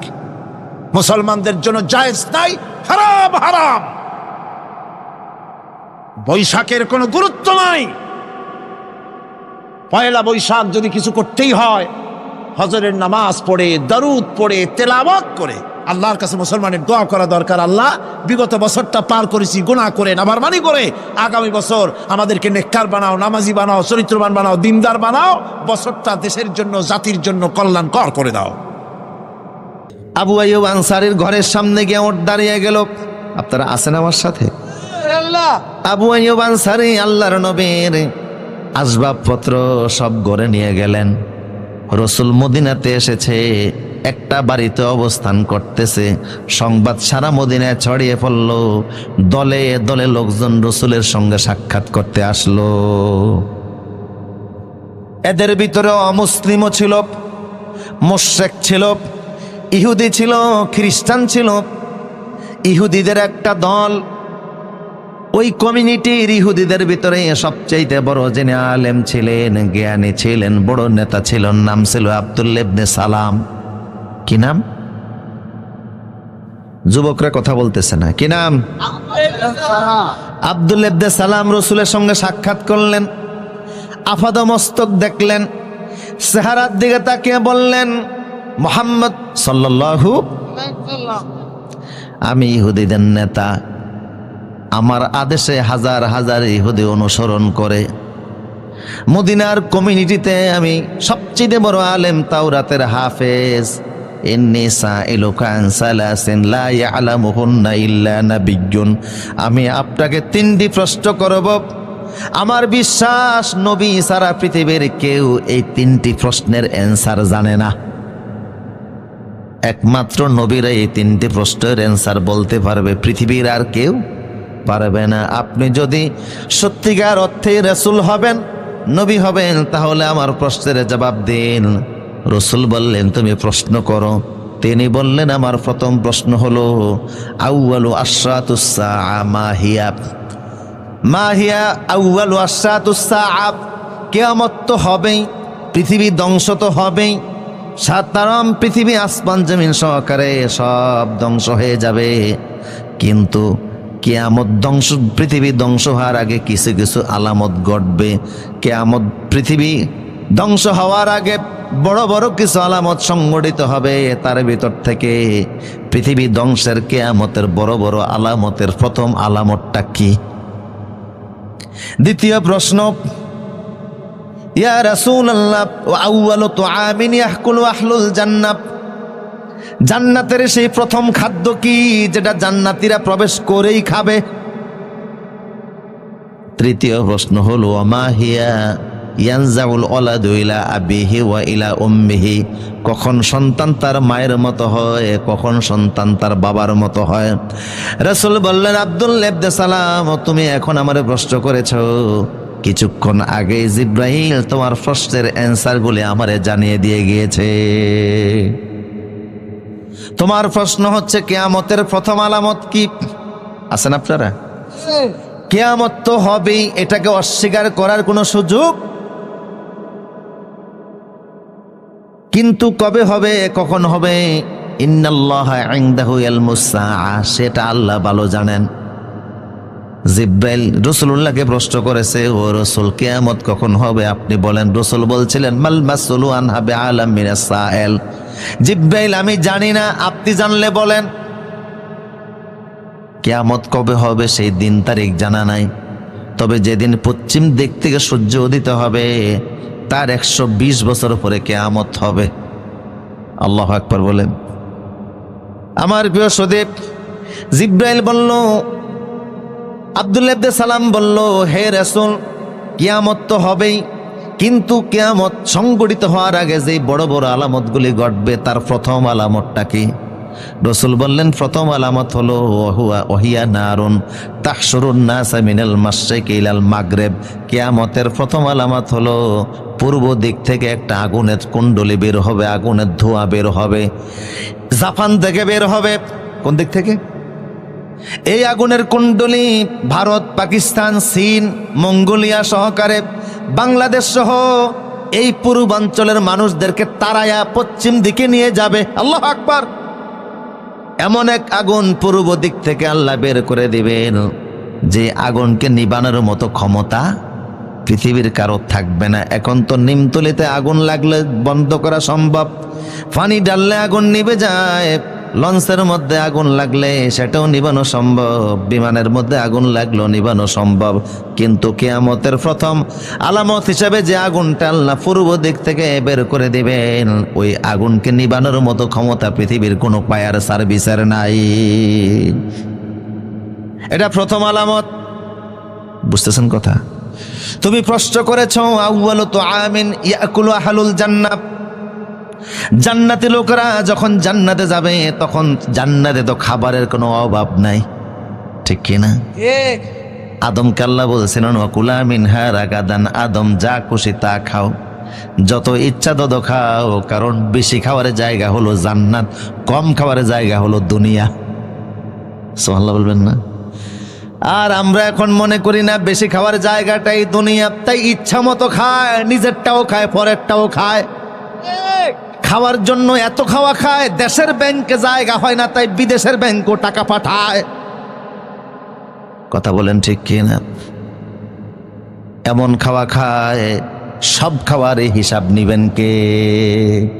হাসিবু কাবলা আন তুহাসিবু, আমি আল্লাহ ধরার আগে নিজেদেরকে একটু হিসাব করো, হিসাব কিন্তু হবে। কথা বলেন ঠিক কিনা?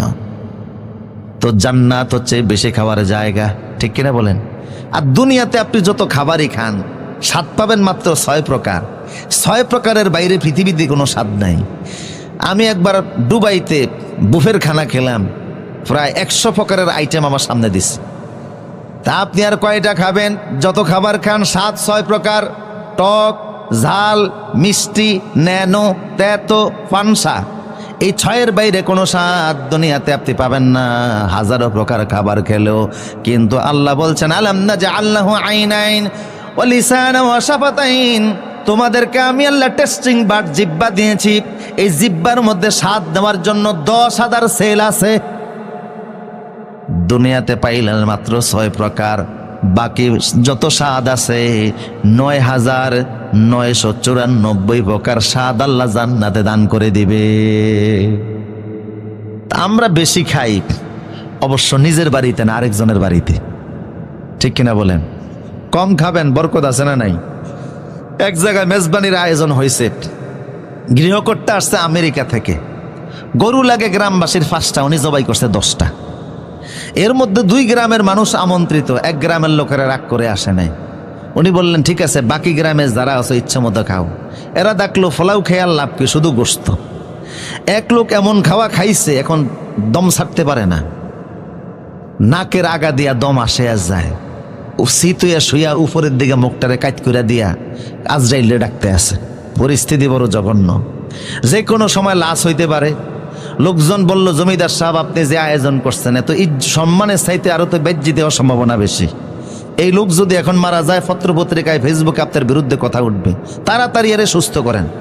উনি ডাক্তার ডেকে আনলেন, ডাক্তার ও চেহারা দেখা কয় বুঝতে পারছে একটু বেশি খেয়েছে আর কি, সমস্যা নাই, মাত্র 5 মিনিটের কাজ। আমি একটা ট্যাবলেট বানাইছি, তুমি যদি এটা গিলে ফেলো 5 মিনিটের মধ্যে ফ্যাট ক্লিয়ার হয়ে যাবে। উনি কয় ডাক্তার আমাদের কোনো আক্কল আছে, এত বড় ট্যাবলেটটা খাইতে ফেললে আমি তো গোশত আরেক টুকরা খাইতাম। হযরতে ওমর মদিনাতে একজন ডাক্তার গিয়েছিল, মিশরের বাদশা মুকাউকাস মদিনাতে ডাক্তার পাঠাইছে মদিনার মুসলমানদের চিকিৎসার জন্য। 6 মাস চেম্বার খুলে ডাক্তার বসেছিল, কোনো রুগী তালাশ করে পায় নাই। ওমরকে বলল ওমর তোমাদের মদিনার মুসলমানরা কেউ অসুস্থ হয় না? ওমর বলল শোনো আমরা সেই জাতি যারা রসুলের সুন্নত তরিকায় খাবার খাই। লা নাকুলু হাত্তা নাজুয়া, আমরা খিদা না লাগলে খাই না, আবার খিদা থাকতে থাকতে খাবার পরিহার করি। রসুলের সুন্নত অনুযায়ী খাবার খেলে কঠিন রোগে আক্রান্ত হওয়ার কোনো সম্ভাবনা নাই। আমার প্রিয় সদে, কষ্ট হচ্ছে নাকি আপনাদের? আব্দুল্লাহ ইবনে সালাম, তুমি প্রশ্ন করেছো জান্নাতীদের প্রথম খাদ্য কি হবে? জান্নাতেতে কোনো খাবারের অভাব নাই, কিছু খাবার হবে ও উতুবি মুতাশাবিহা, দুনিয়ার খাবারের মতো কিছু খাবার থাকবে, দেখলে চিনা যাবে এটা দুনিয়াতেও খাইছি। আবার কিছু খাবার থাকবে মালা আইনুন রাআত ওয়ালা উযুনুন সামিআত ওয়ালা খাতারা আলা কালবি বাশার, চোখেও দেখো নাই এমন হাজারো আইটেম জান্নাতে আছে না নাই?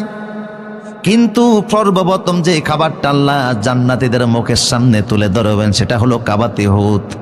কিছু মাছ আছে, দামি কিছু মাছ থাকবে জান্নাতে, ওই মাছের কলিজার পাশে অতিরিক্ত একটা অংশ থাকবে, এটা বড় দামি জিনিস, কলিজা না, মাছের কলিজার পাশে অতিরিক্ত চর্বিযুক্ত একটা অংশ থাকবে, ওই জিনিসটা এত স্বাদ হবে, ওইটা দ্বারা জান্নাতীদেরকে আল্লাহ সর্বপ্রথম আপ্যায়ন শুরু করবে। তোমার প্রশ্ন হচ্ছে, সন্তান কখন বাবার মতো হয়, সন্তান কখন মায়ের মতো হয়? অনেক সময় সন্তানদের চেহারা বাবা মার চেহারার কাছাকাছি হয় না? রসুল বললেন যে দেখো, ফিতার পৃষ্ঠদেশ থেকে যখন এক স্পাম বের হয়, ইয়াখরুজু মিন বাইনিস সুলবি ওয়াত তারাইব, আর মায়ের বক্ষপিঞ্জর থেকে ওবাম বের হয়, এটা ভাইজিনাল লিকুইড, এটা যদি বের হয়, বাবারটা যদি স্পামটা যদি আগে বের হয় তাহলে সন্তান বাবার চেহারার মতো হয়, যদি মা ওবামটা আগে বের হয় তাহলে সন্তান মায়ের মতো হয়। আম মজলিসে এর চাইতে আর অন্য কোনো ভাষায় আমার বলার সুযোগ নাই। আব্দুল্লাহ ইবনে সালাম বললেন, হে রাসূল, আপনি যা বলছেন হুবাহুব তাওরাতের সাথে মিলে গেছে, আমি সাক্ষ্য দিচ্ছি আপনি আল্লাহর রাসূল। হাত ইয়াদাক, আপনার হাত আগে দেন, আমারে পড়েন, আশহাদু আল্লা ইলাহা ইল্লাল্লাহু ওয়াহদাহু লা শারীকা লাহু ওয়া আশহাদু আন্না মুহাম্মাদান আবদুহু ওয়া রাসূলুহু। কালেমা পড়ে তিনি মুসলমান হয়ে গেলেন। বললেন, হে রাসূল, আমি যে মুসলমান হয়ে গেলাম, আমি আগের থেকেই জানি যে আপনি আল্লাহর রাসূল। শুধু আমি নই, তামাম মদিনাতে এমন কোন ইহুদি নাই যে আপনারে চিনে না, কারণ তাওরাতে, ইনজিলে, আসমানি কিতাবে আপনার হুবাহুব যা বর্ণনা হয়েছে বাস্তব মুহাম্মদ। ইহুদিরা রাসূলকে কেমন চিনতো, আমার সাবজেক্ট খুব গুরুত্বপূর্ণ, তারপরে লোভ সামলাতে পারতেছেন। একটা হাদিস শোনাচ্ছি আপনাদেরকে, কষ্ট হচ্ছে মনে হয় আপনাদের।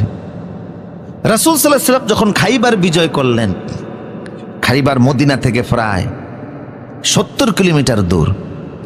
খাইবার বিজয়ের পরে গনিমতের মাল হিসাবে যত সম্পদ, নারী আর শিশু মুসলমানদের হাতে আসলো, এগুলি বন্টিত হয়ে গেল। এর মধ্যে কিছু নারীরা ছিল, তারাও সাহাবীদের মাঝে বন্টিত হলো। আপনারা বুঝতেছেন কথা?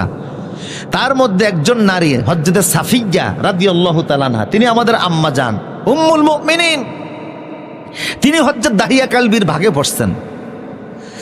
সাজ্জাদা সাফিয়া রাসূলুল্লাহর কাছে প্রস্তাব পাঠালেন যে আমরা এখন পরাজিত, আমার বাপদাদা আপনার হাতে মারা গেছে, গোটা খাইবার কমিউনিটি আপনার হাতে চলে গেছে, ধন সম্পদ যা পাইছেন সব ভাগ কইরা নিছেন, কোনো আপত্তি নাই, কিন্তু আমি একজন নারী, সাধারণ নারী না। আমার বাবা হচ্ছে হুয়াই ইবনে আখতাব, যিনি গোটা ইহুদিদের নেতা, প্রেসিডেন্ট এই এলাকার। আমি হারুন নবীর বংশধর, মুসা আলাইহিস সালামের বড় ভাই হারুনের বংশধর আমি। কাজে আমারে জাত্তার কাছে তো আপনি বিয়ে দিতে পারেন না। বিয়ের ক্ষেত্রে আপনার নিয়ম অনুযায়ী একটা তরিকা আছে, একটা সমতা আছে, আছে না নাই? সমতা নাই বিদায় আজকে আমাদের দেশে ডিভোর্সের সংখ্যা বাড়তেছে। অপরিপক্ক বয়সে ছেলে মেয়ে প্রেম করে এমন এক জায়গায় চলে যায়, বাবাও অনেক সময় লোক লজ্জায় শরমে পরিচয় পর্যন্ত দিতে পারেন, এরকম আছে না নাই? মেয়েটাকে বাবা যেই পরিবেশে বড় করলেন, শিক্ষা দিলেন, মানুষ করলেন, স্বামীর সংসারে গিয়ে যদি ওই রকম না পায়, অশান্তি আছে না নাই? শেষ পর্যন্ত জীবনও শেষ করে দেয়। ইসলামে বিয়ের সমতা আছে। আপনি আমারে বিয়ে করুন ইয়া রাসূলুল্লাহ, অন্য কাউকে দিয়েন না। রসুল দেখলেন ঠিকই তো, মেয়েটা উচ্চ বংশের মেয়ে, হারুন নবীর বংশধর, নেতার মেয়ে। রসুল সাফিয়াকে আজাদ করে নিজে বিবাহ করলেন। বাসর করে যখন রাসূলুল্লাহ গেলেন, আল্লাহর নবী তাকিয়ে দেখে হযরত সাফিয়ার গালের মধ্যে 5 আঙ্গুলের দাগ। রসুল বললেন, সাফিয়া রে, তোমার গালের মধ্যে এত জোরে কে মেরেছে? 5 আঙ্গুলের দাগ লেগে আছে। সাফিয়া বললে, ইয়া রাসূলুল্লাহ, আজকে সকালবেলা খাইবার আপনারা বিজয় করেছেন। গতকাল রাতে আমি আমার পূর্বের স্বামী ইহুদি স্বামীর সঙ্গে ঘুমিয়েছিলাম। রাত যখন গভীর হয়ে গেল আমি একটা স্বপ্ন দেখলাম। কি স্বপ্ন দেখেছ? স্বপ্নের কথা বলতেই স্বামী আমার গালে থাপ্পড় লাগিয়েছিল। কি এমন স্বপ্ন দেখলা যে তোমার স্বামী তোমাকে থাপ্পড়ে দিল? সাফিয়া বলছে রাদিয়াল্লাহু তাআলা আনহা, ইয়া রাসূলুল্লাহ, আমি স্বপ্নের মধ্যে দেখি আকাশের চাঁদ নামতে নামতে, আকাশ থেকে চাঁদটা নামতে নামতে আমার ডান কোলের মধ্যে চলে এসেছে। আমি এই স্বপ্ন দেখার পরে ঘুম থেকে জেগে গেলাম। আচমকা আমার ঘুম ভেঙে গেল। স্বামীকে ডেকে বলছে, স্বামী রে, কি স্বপ্ন দেখলাম? আকাশের চাঁদ আমার কোলের মধ্যে চলে এসেছে। স্বামীর শরীরে যেই পরিমাণ শক্তি ছিল সমস্ত শক্তি একত্রিত করে আমার ডান গালে 5 আঙ্গুল দিয়ে একটা থাপ্পড় বসিয়ে দিয়ে বলল, আহারে, তোর নিয়ে আমার দুঃখ হয়, তুই তো আমার থাকবি না, তুই অচিরেই মুহাম্মদের স্ত্রী হয়ে যাবি। আমার ইহুদি স্বামী সেও বুঝতে পেরেছে এই চাঁদ পৃথিবীর আর কেউ হতে পারে না, এই চাঁদ হচ্ছে মুহাম্মদ সাল্লাল্লাহু আলাইহি সাল্লাম। আল্লাহু আকবার। ইয়ারিফুনাহু কামা ইয়ারিফুনা আবনাআহুম। ওরা ওদের সন্তানদেরকে এতটা চিনত না, আপনি যে রাসূল তারা এইভাবে জানতো। বুঝতেছেন কিনা? প্রসূতি আব্দুল্লাহ ইবনে সালাম বলছে, আপনি যে আল্লাহর রাসূল ওরা ভালো করে জানেন, কিন্তু ওরা গাদ্দারি করে, এদের পুরানো রীতি, ঠিক কিনা বলেন? এরা একদিনে পৃথিবীর 112 জন নবীকে হত্যা করেছে। এই ইহুদি জাত, পৃথিবীর এমন কোনো মানুষ নাই,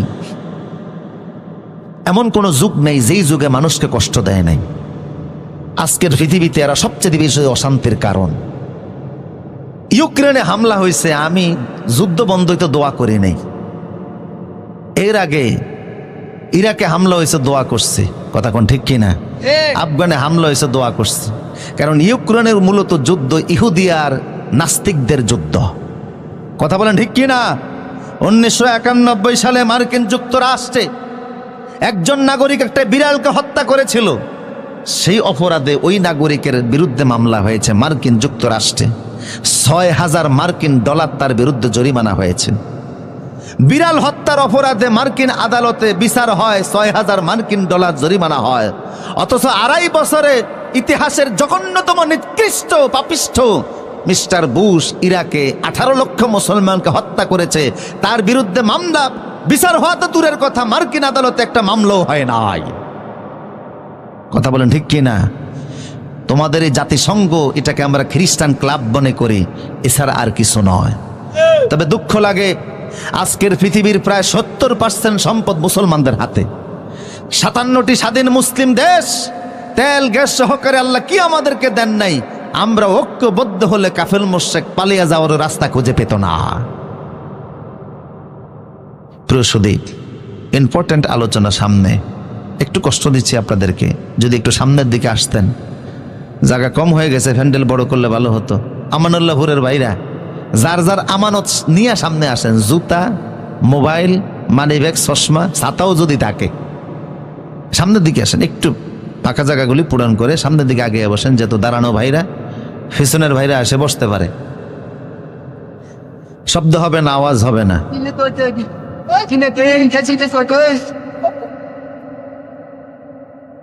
ব্যাস, কোনো আওয়াজ হবে না। সবাই যার যার জায়গা নিয়ে বসে যায়। উচ্চকণ্ঠ বলিত আল্লাহু আকবার। পুরুষ সূচিত আওয়াজ দিয়ে বলুন আল্লাহু আকবার। আমার প্রিয় সুধী, মনোযোগ আছে তো আপনাদের? আব্দুল্লাহ ইবনে সালাম বলল, হে রাসূল, ওরা যদিও জানে তারপরও আপনাকে ওইভাবে তারা রিসিভ করবে না, কারণ এই গাদ্দারি তাদের পুরাতন অভ্যাস। কিছুক্ষণ পরে ইহুদিরা আপনার সঙ্গে সাক্ষাতে আসবে। আমি একটু আড়ালে যাই, লুকিয়ে যাই, পর্দার আড়ালে যাই। আপনি ওদেরকে ইসলামের আহ্বান জানাবেন, এরপরে আমার সম্পর্কে জানতে চাইবেন, দেখেন ওরা কি বলে। আব্দুল্লাহ ইবনে সালাম একটু পর্দার আড়ালে গেলেন। কিছুক্ষণের মধ্যে ইহুদিদের বড় একটা দল রসুলের সঙ্গে সাক্ষাৎ করতে আসলো। কথা বুঝতেছেন কিনা? আবু আইয়ুব আনসারীর ঘরে আসলো। ওরা আসার পরে সব ইহুদিদের আল্লাহ রাসূল বলেন, ও ইহুদিরা, বলি আহলাল কিতাব তাআলাউ ইলা কালিমাতিন সাওয়াইন বাইনানা ওয়া বাইনাকুম আল্লা না'বুদা ইল্লাল্লাহ। ও ইহুদিরা, তোমরা তো জানো আমি আল্লাহর রাসূল, এতে কোনো সন্দেহ নাই। আমি কোরআনের সাথে করে নিয়ে এসেছি, সর্বশেষ নবী হিসাবে এসেছে, রাসূল হিসাবে এসেছে। ঈসা এবং মূসা ওনারা আমার ব্যাপারে সত্যায়ন করেছেন, ভবিষ্যৎবাণী করে গেছেন যে আমি আসব। আমি যখন এসেই গেলাম, তোমরা আমার হাতে হাত রেখে কালেমা পড়ে মুসলমান হয়ে জান্নাতি হয়ে যাও। ইহুদিরা বলল না, বাপ দাদার ধর্ম ছাড়ব না। রাসূল বললেন, এটা তোমাদের ব্যক্তিগত ব্যাপার। কথা বুঝেন কিনা? তবে তোমাদের মধ্যে কাইফা ফিকুমুর রাজুল আব্দুল ইবনে সালাম, তোমাদের না একজন নেতা আছে আব্দুল ইবনে সালাম, উনি কেমন মানুষ? সবাই বলল, ক্বালু হুয়া আখিয়ারুনা ওয়া আবুহু আখিয়ারুনা। আমাদের কমিউনিটির যিনি আব্দুল ইবনে সালাম যার নাম আপনি বললেন, উনি আমাদের মধ্যে সবচেয়ে শ্রেষ্ঠ মানুষ, ওনার বাবাও সবচেয়ে শ্রেষ্ঠ মানুষ। ও আলামুনা ও আলামু আবুনা, তার বাবা আমাদের সমাজের সবচেয়ে বড় আলেম, উনিও আমাদের সবচেয়ে সমাজের বড় আলেম। আমাদের কমিউনিটিতে ইহুদি পাড়ায় ওনার চাইতে বড় আলেম কেউ নাই, সব ওনার চাইতে ভালো মানুষ আর কেউ নাই। রাসূল বলেন, আচ্ছা, সে আব্দুল ইবনে সালাম যদি কালেমা পড়ে মুসলমান হয়ে যায়, তোমরা কি মনে করো? কয়, আল্লাহ হেরে মাফ করুক। এটা জীবনও হতে পারে না, আমাদের নেতা বুঝে কালেমা পড়বে। এমন সময় পর্দার আড়ালে লুকানো থেকে আব্দুল্লাহ ইবনে সালাম সামনে এসে বললেন, ইহুদিরা তোমরা সাক্ষী থাকো, আশহাদু আল্লা ইলাহা ইল্লাল্লাহু ওয়াহদাহু লা শারীকা লাহু ওয়া আশহাদু আন্না মুহাম্মাদান আবদুহু ওয়া রাসূলুহু। আব্দুল্লাহ ইবনে সালাম কালেমার ঘোষণা দিলেন, আল্লাহু আকবার। এখন ইহুদিরা চিৎকার মেরে উঠলো, কয়, হুয়া শাররুনা ওয়া আবু শাররুনা, হে মুহাম্মদ, এর চাইতে নিকৃষ্ট মানুষ আমাদের সমাজে আর কেউ নাই, এর চাইতে মূর্খ লোক আর কেউ নাই। রাসূল কয়, একটু আগে কইলা কি, এখন কও কি? কথা বুঝেন কি না? একটু আগে না বলছো এর চাইতে ভালো মানুষ আর কেউ নাই, এর চাইতে ভালো আলেম আর কেউ নাই, এখন কও এর চাইতে জাহেল আর কেউ নাই, এর চাইতে মূর্খ লোক আর নিকৃষ্ট লোক আর কেউ নাই। তার মানে আমার দলে থাকলে অনেক বড় কিছু, আমার দলে না থাকলে অন্য কিছু। আমার দলে থাকলে বয়স যদি 40 হয়, হেত মুক্তিযোদ্ধা। কথা কয় না কে? আমার বাড়িতে একজন আছে, আমার আব্বা মুক্তিযোদ্ধা ছিলেন, আলহামদুলিল্লাহ। আর আমার বিপক্ষে থাকলে যদিও দেশের জন্য, মানুষের জন্য, কোরআনের জন্য অনেক খেদমত করেছে, তারপরেও তার বিরুদ্ধে তোকমা আছে না নাই? হে রাসূল, এটা ওদের পুরাতন রীতি, বুঝেন না আপনারা কথা? এটা ওদের পুরাতন অভ্যাস, পুরাতন রীতি। ইয়া রাসূলুল্লাহ, আল্লাহ রাসূল বললেন, আব্দুল্লাহ ইবনে সালাম, ঠিক আছে, এরা যেহেতু হই হাল্লা শুরু করলো, রাসূল ওদেরকে বের করে দিলেন, যাও, চলে যাও, তোমাদের অভ্যাস আগেরটাই পরিচয় দিয়েছো, কিছুক্ষণ আগে কি বলেছো, এখন কি বলতেছো, তোমরা নিজেরাই স্ববিরোধী। কথা বুঝেন কিনা? এই পর্যায়ে এসে আমি এখন যা বুঝাতে চাই, আছেন আমার সাথে? এই আব্দুল্লাহ ইবনে সালাম, উনি কালেমা পড়লেন, সহিভাবেই পড়লেন, ওনার সাথে আরো একদল ইহুদি সবাই কালেমা পড়ে মুসলমান হয়ে গেছে। আব্দুল্লাহ ইবনে সালাম এমন খাঁটি মুসলমান হলেন, আল্লাহ রাসূল এক হাদিসে বললেন, ওহুয়া আশিরুন মিন আশারাতিন মিন আহলিল জান্নাহ, জান্নাতের যদি 10 জন লোকের লিস্ট করা হয়, ওই জান্নাতের 10ম ব্যক্তি হলো আব্দুল্লাহ ইবনে সালাম। জান্নাতি যদি 10 জন লোকের লিস্ট করা হয়, ওই 10 জন লোকের একজন হলো আব্দুল্লাহ ইবনে সালাম।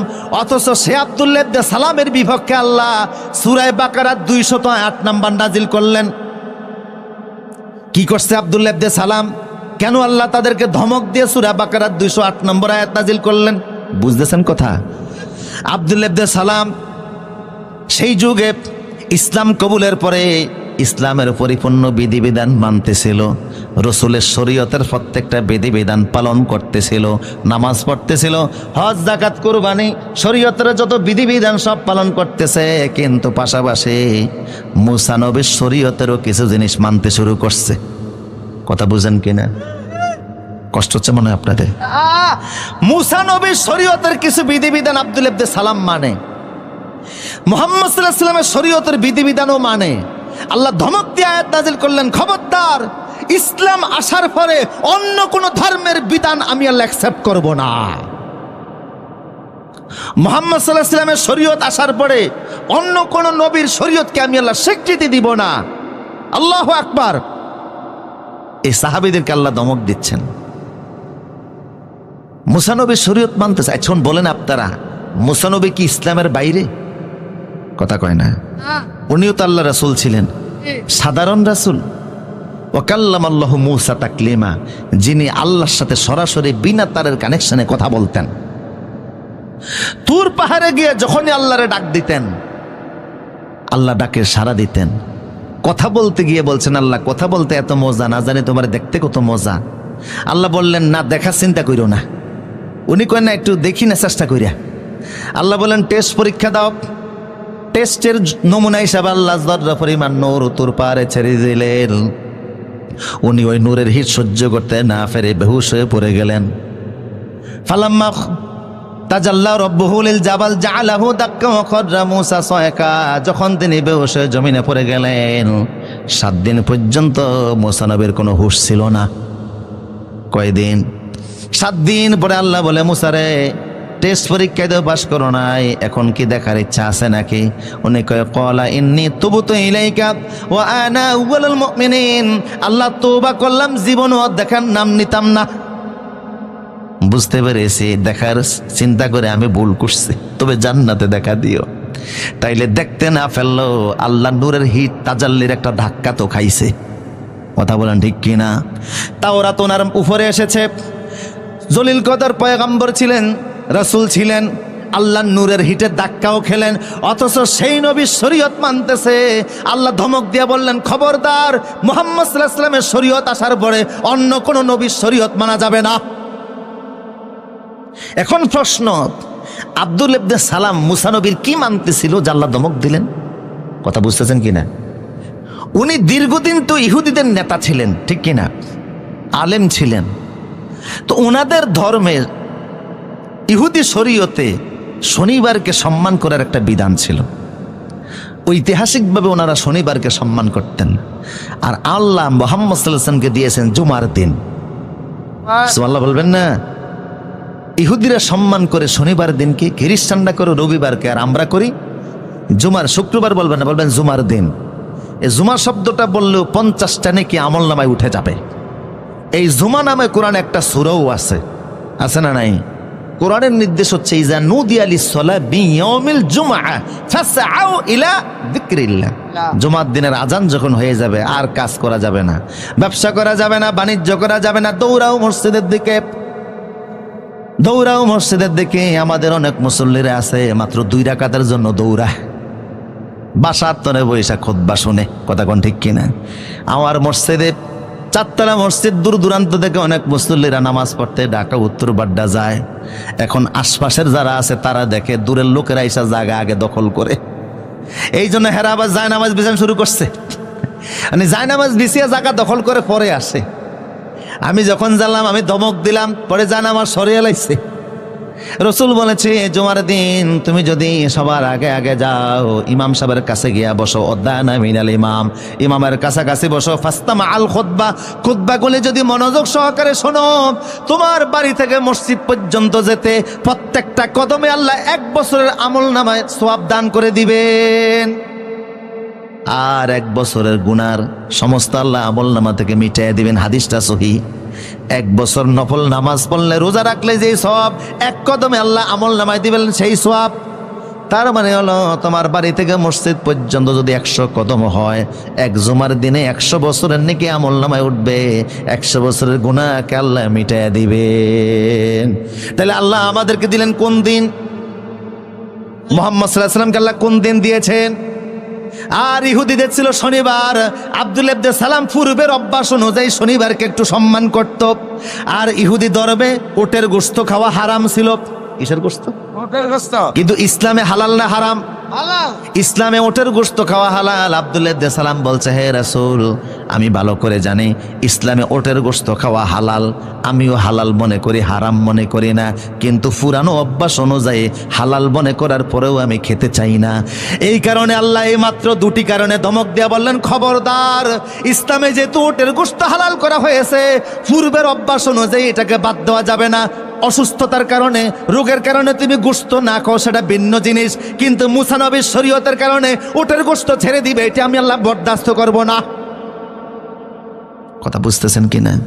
তোমার ডায়াবেটিস আছে, হার্টের রোগ আছে, তুমি গরুর গোশত না খাও, সেটা ভিন্ন জিনিস, কিন্তু অন্য ধর্মের ফিতির কারণে তুমি গরুর গোশত ভালোবাসবা না, গরু কুরবানি দিতে পারবা না। গরু কুরবানি দিলে অন্য ধর্মের প্রতি তোমার অশ্রদ্ধা হয়, এটা ইসলাম কখনো মেনে নিতে পারবে না। ভিন্ন ধর্মের কারণে শরীয়তে মুহাম্মদের কোন জিনিসকে অবজ্ঞা করা হবে, এটার কোনো সুযোগ নাই। কেমন সাহাবীদেরকে আল্লাহ ধমক দিলেন, শনিবারকে সম্মান করে আর ওটের গোশত খায় না, আল্লাহ ধমক দিয়ে দিলেন, খবরদার, মুহাম্মদ সাল্লাল্লাহু আলাইহি ওয়াসাল্লামের শরীয়তে যা আসছে তা মানতেই হবে। কথা বলেন ঠিক কিনা? এর বাইরে অন্য কোন ধর্মের বিধিবিধান মানা, এতক্ষণ তো যে কইছেন, এবার আপনাদেরকে ধরতেছে।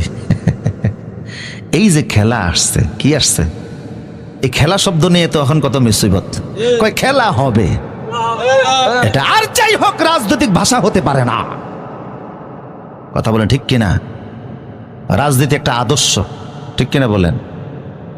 এখন আর্জেন্টিনা আর ব্রাজিল খেলতেছে না, আমার দেশের 30 লক্ষ শহীদের বিনিময়ে দেশ স্বাধীন হলো, এই দেশের পতাকাও যুবকরা এত উড়ায় না, ব্রাজিল আর আর্জেন্টিনার পতাকা যত উড়ায় তো উড়ায়, ভোট ডিম বিক্রি করে পয়সা দিয়ে পতাকা উড়াইতে গেছে, বউ ঝাড়ু নিয়ে দৌড়ান শুরু করছে। বগুড়াতে দেখলাম যে ব্রাজিল গ্রেপ্তার হয়েছে। আরে বাবা, বাংলাদেশে ব্রাজিল গ্রেপ্তার হয়েছে মানে কি? দেখলাম এক মামলার 22 মামলার আসামি শীর্ষ সন্ত্রাসী, ওরে পুলিশে পাইয়া গ্রেপ্তার করছে, পত্রিকার শিরোনাম যে ব্রাজিল গ্রেপ্তার। আর তুমি আর্জেন্টিনা সাপোর্ট করো, দক্ষিণ আমেরিকার একটা সবচেয়ে বড় দেশ হলো আর্জেন্টিনা, সেই দেশে আজান দেওয়া নিষিদ্ধ। কি নিষিদ্ধ? আজান দেওয়া নিষিদ্ধ। 4,45,00,000 লোক ওই দেশে বসবাস করে, এর ভিতরে 91% হলো খ্রিস্টান, রাষ্ট্রীয় ধর্ম হচ্ছে খ্রিস্টান। 91% লোক বসবাস করে, 3% ইহুদি, 2% হলো মুসলমান। বিশাল বড় দেশ, সেই দেশের অর্ধেক ম্যানুফ্যাকচারিং থেকে তাদের 25% রেমিটেন্স আসে। খ্রিস্টানদের দেশ, রাষ্ট্র ধর্ম খ্রিস্টান। যেই দেশের পতাকা তুমি তোমার দেশে টানা, অথচ সেই দেশের জাতীয় খেলা কিন্তু ফুটবল না। বুঝতেছেন নি কথা? আর্জেন্টিনার জাতীয় খেলা হচ্ছে ফাতো। কি আমার দেশের জাতীয় খেলার নাম কি? হ্যাঁ, হাডুডু। খেলছেন নি? ছোটবেলায় খেলছে, ঠ্যাং না ধরে না, এর নাম হাডুডু। কিন্তু যেই দেশের কথা বলছে আর্জেন্টিনা, সেই দেশের জাতীয় খেলার নাম হলো ফাতো। এটা ঘোড়ার উপরে দাঁড়িয়ে বৈশা খেলতে হয়, কম্বিনেশন মার্ক খেলা। সারা পৃথিবীতে তারা খেলার ফুটবলে পরিচিত। 1978 সালে তারা একবার বিশ্বকাপ ফুটবল জিতেছে, 1986 সালে বিশ্বকাপ ফুটবল জিতেছে। আমার দেশের এমন কোন যুবক নাই মেসি আর ম্যারাডোনার নাম না জানে। কথা কোন ঠিক কিনা? অনেকে হয়তো বা 5 জন সাহাবীর নাম বলতে পারবে না, কিন্তু ম্যারাডোনারে ভালো করেই চিনে। যে আর্জেন্টিনা ব্রাজিলের জন্য তুমি সমর্থন দিচ্ছ, ওদের পতাকা টানাতে গিয়ে বিদ্যুৎ স্পষ্ট হয়ে মারা পর্যন্ত যাচ্ছে। মিছিল করতেছো, মিটিং করতেছো, আবার দাবি করতেছো তো তুমি ইসলামে আসো। অমুসলিমদের কৃষ্টি কালচারকে সমর্থন করে ইসলামে থাকার কোনো সুযোগ নাই। আব্দুল্লাহ ইবনে সালাম শনিবারকে সম্মান করে, আল্লাহ ওইটা মানে না। আর তুমি অন্য দেশকে ভালোবাসতে গিয়া, তুমি পতাকা লাগাতে গিয়া জীবন শেষ করে দিচ্ছ, তুমি মনে করতেছো তুমি ইসলামে আসো। কথা বুঝেন কিনা আমার প্রিয় সুদীপ? কাফের মুশরিকদের কোন রীতিনীতি ইসলাম পছন্দ? আপনারা বলতে পারেন, হুজুর যুবকদেরকে তো বললেন আমরা তো আর পতাকা টানাই না। কথা বুঝেন না? এই খেলা নিয়ে বাজি ধরা হয়, এরকম আছে না নাই? খেলা ধরতে গিয়ে মিছিল হয়, মিটিং হয়, পয়সা খরচ হয়, একটার প্রতি ইসলামের কোনো সমর্থন? আমার প্রিয় সুদীপ, আল্লাহ পাক বললেন, ও সাহাবীরা, খবরদার, ইয়া পড়েন, ইয়া আইয়ুহাল্লাযীনা আমানু দুখুলু ফিস-সিলমি কাফা ওয়া লা তাত্তাবিউ খুতুওয়াতিশ শাইতান ইন্নাহু লাকুম আদুউম মুবিন। ও ঈমানদারেরা, ঈমান আনো, তারপর ইসলামে প্রবেশ করো। আব্দুল্লাহ ইবনে সালামের মাধ্যমে আল্লাহ আমাদেরকে বুঝাচ্ছেন, ইসলামে প্রবেশ করলে অন্য ধর্মের রীতিনীতি আদর্শ মানার কোনো সুযোগ। আমার প্রিয় সুধী, মুরব্বীরা বলতে পারেন, যুবকদেরকে বললেন আমাদের কি বলবেন? ইসলামের এমন কোনো বিধিবিধান নাই, কৃষ্টি কালচার নাই যা আমাদের জীবনের পরতে পরতে নাই, সব জায়গায় আছে। কথা বুঝেন কিনা? আমি 2-4টা উদাহরণ দিচ্ছি, তাহলে ভালো বুঝবেন। অমুসলিমদের সংস্কৃতি আমরা আমাদের জীবনের অনেকাংশে মানি, এরপরও দাবি করি আমি ইসলামে আছি। উদাহরণস্বরূপ মনে করেন আমরা খাবার খাই, খান কিনা? খাবার খাইতে গেলে খাবার কিনা লাগে কিনা? রাসূলুল্লাহ কিন্তু খাবার কিনতেন মক্কায়। হয়তোবা আবু জেহেল যেই দোকান থেকে চাউল কিনতো, রাসূলও সেই দোকান থেকেই চাউল কিনতেন। কথা বুঝেন কিনা? আবু জেহেল হয়তোবা যে দোকান থেকে আটা কিনতো, রাসূলও সেই দোকান থেকে আটা কিনতেন। এতে কিন্তু আবু জেহেল অমুসলিমদের অনুসরণ হয় না। বিষয়টা এমন না যে আবু জেহেল উতবা সাইবা যেই দোকান থেকে বাজার করবে, যেই মার্কেট থেকে সদাই কিনবে, মুসলমান সেই মার্কেট থেকে কিনতে পারবে না। তাই রাসূল সিরিয়া থেকে বাতাইন না খাইতেন, ঘটনাটা এমন না।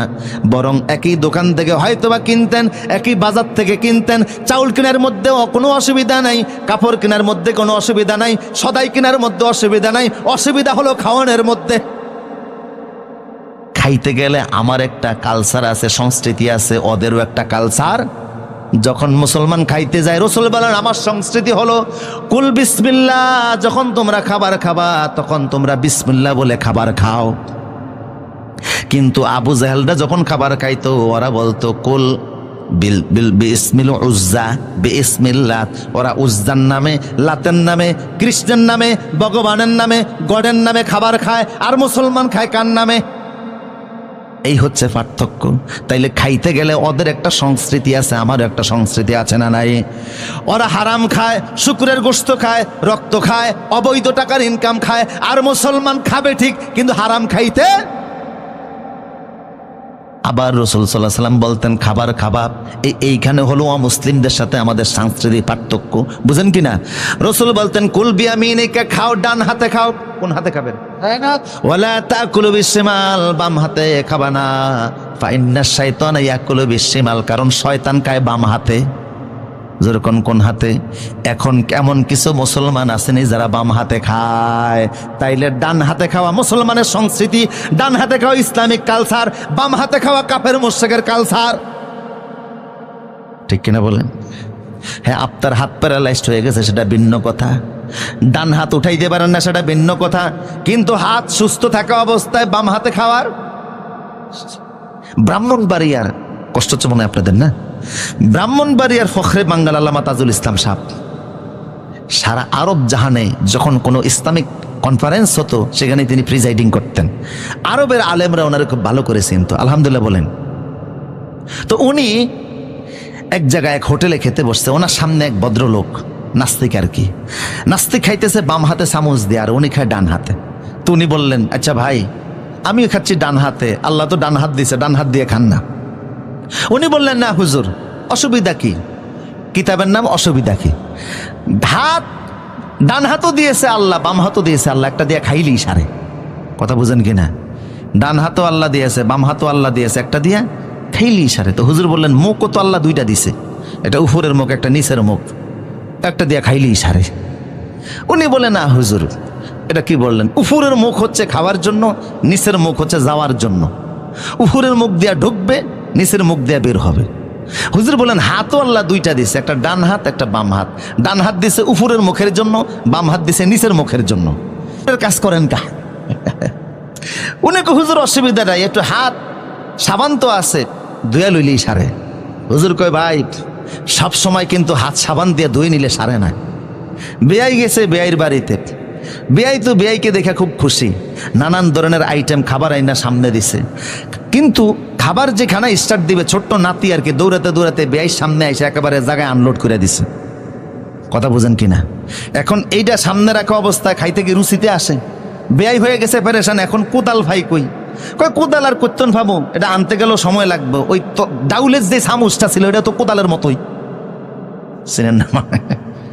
ডাউলের চামচ এটা কোদালের মতো না, ওইটা দিয়া টান দিয়া উঠাইয়া জায়গা মতো ফেলে দিয়া ওইটারে কলের তনে পানি দিয়া ধুইয়া একেবারে কেয়ালেমন ডিটারজেন্ট পাউডার দিয়া ধুইয়া নিয়ে আসছে।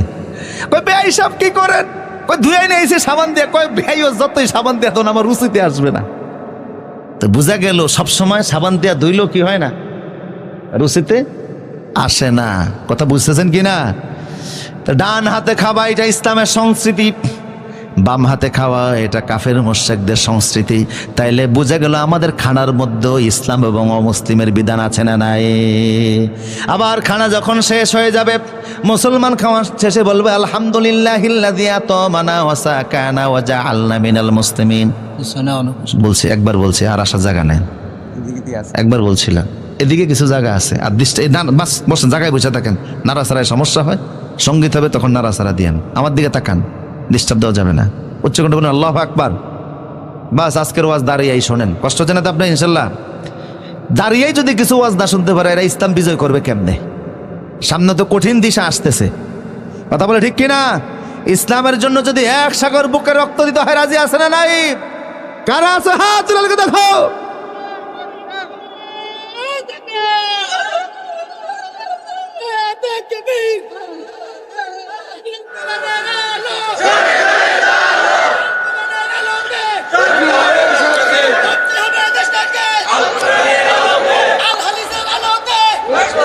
আল্লাহ কবুল করুন, আল্লাহু আকবার, আল্লাহ কবুল করুন, বলুন আমিন। আর জোরে বলুন আমিন। প্রসুদি যা বলছিলাম, তাহলে আমাদের খানার শেষে ওরা কোনো কিছু বলে না, আমাদের একটা দোয়া আছে না? খাবারের পরেও আমরা বলি আলহামদুলিল্লাহ। তাহলে বোঝা গেল আমাদের খাবারে ওদের খাবারে কি আছে? কিছু পার্থক্য। আবার আমাদের পোশাকে পার্থক্য আছে। ইসলামের বিধান হলো, রাসূলুল্লাহর বিধান হলো, আবু বকর ওমর ওসমানের বিধান হলো কাপড় বড় বাপ, কিন্তু কাপড়ের জন্য সতর ডাকে, সতর খোলা থাকে এমন কাপড় মুসলমান পরতে পারে না। কিন্তু দেখবেন ওরা কাপড় পরে গেরুয়া মার্কা কাপড়, আবার এমন সাদা কাপড় পরে এটা সামনের দিক দিয়ে নিয়ে পিছনের দিক দিয়ে টাইন না, কোমরের মধ্যে বাঁধে, বাঁধে কি না? টাকা নাই, রশি নাই, কিছুই নাই। বসতে গেলে কত কিছু দেখা যায়, কথা কন না কা? হে সতর কি আর মতর কি, সালাম শুদ্ধই তো। তাহলে বোঝা গেল ওদের কাপড় পরার মধ্যে ওদের মতো ওরা পড়ে, কিন্তু আমার ইসলাম বলতেছে কাপড় পরবা সতর খোলা রাখা যাবে না। কিন্তু আমার এখন কিছু যুবকেরা দেখা যায় যারা কাপড় পরে এমন প্যান্ট পরে এটার এদিক দিয়া নাই, হাঁটু দিয়া নাই, কথা কোন ঠিক কিনা? পিছনে দিয়া নাই, সামনের দিক দিয়া নাই। বললাম কিরে ভাই, প্যান্ট পরছো এত জায়গা দিয়ে, এটা কিসে খাইছে? কয় না, এটা স্টাইল।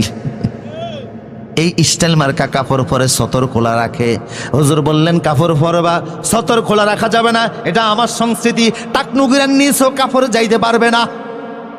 আল্লাহ রাসূল বলেছে যারা টাকটুকিরার নিচে কাপড় পরবে, হাসরের ময়দানে যখন ওরা দাঁড়াবে, লা ইউকাল্লিমুহুমুল্লাহু মাআহুম ওয়া লা ইউযাক্কিহিম, আল্লাহ ওদের ওয়া লা ইয়ানজুরুহুম, ওরা যখন কিয়ামতে দাঁড়াবে, টাকনুগিরার নিচে যারা কাপড় পরতো ওদের চেহারার দিকে আল্লাহ তাকাবেন না, ওদেরকে পবিত্র করবেন না, ওদের সাথে আল্লাহ কথাও বলবেন না।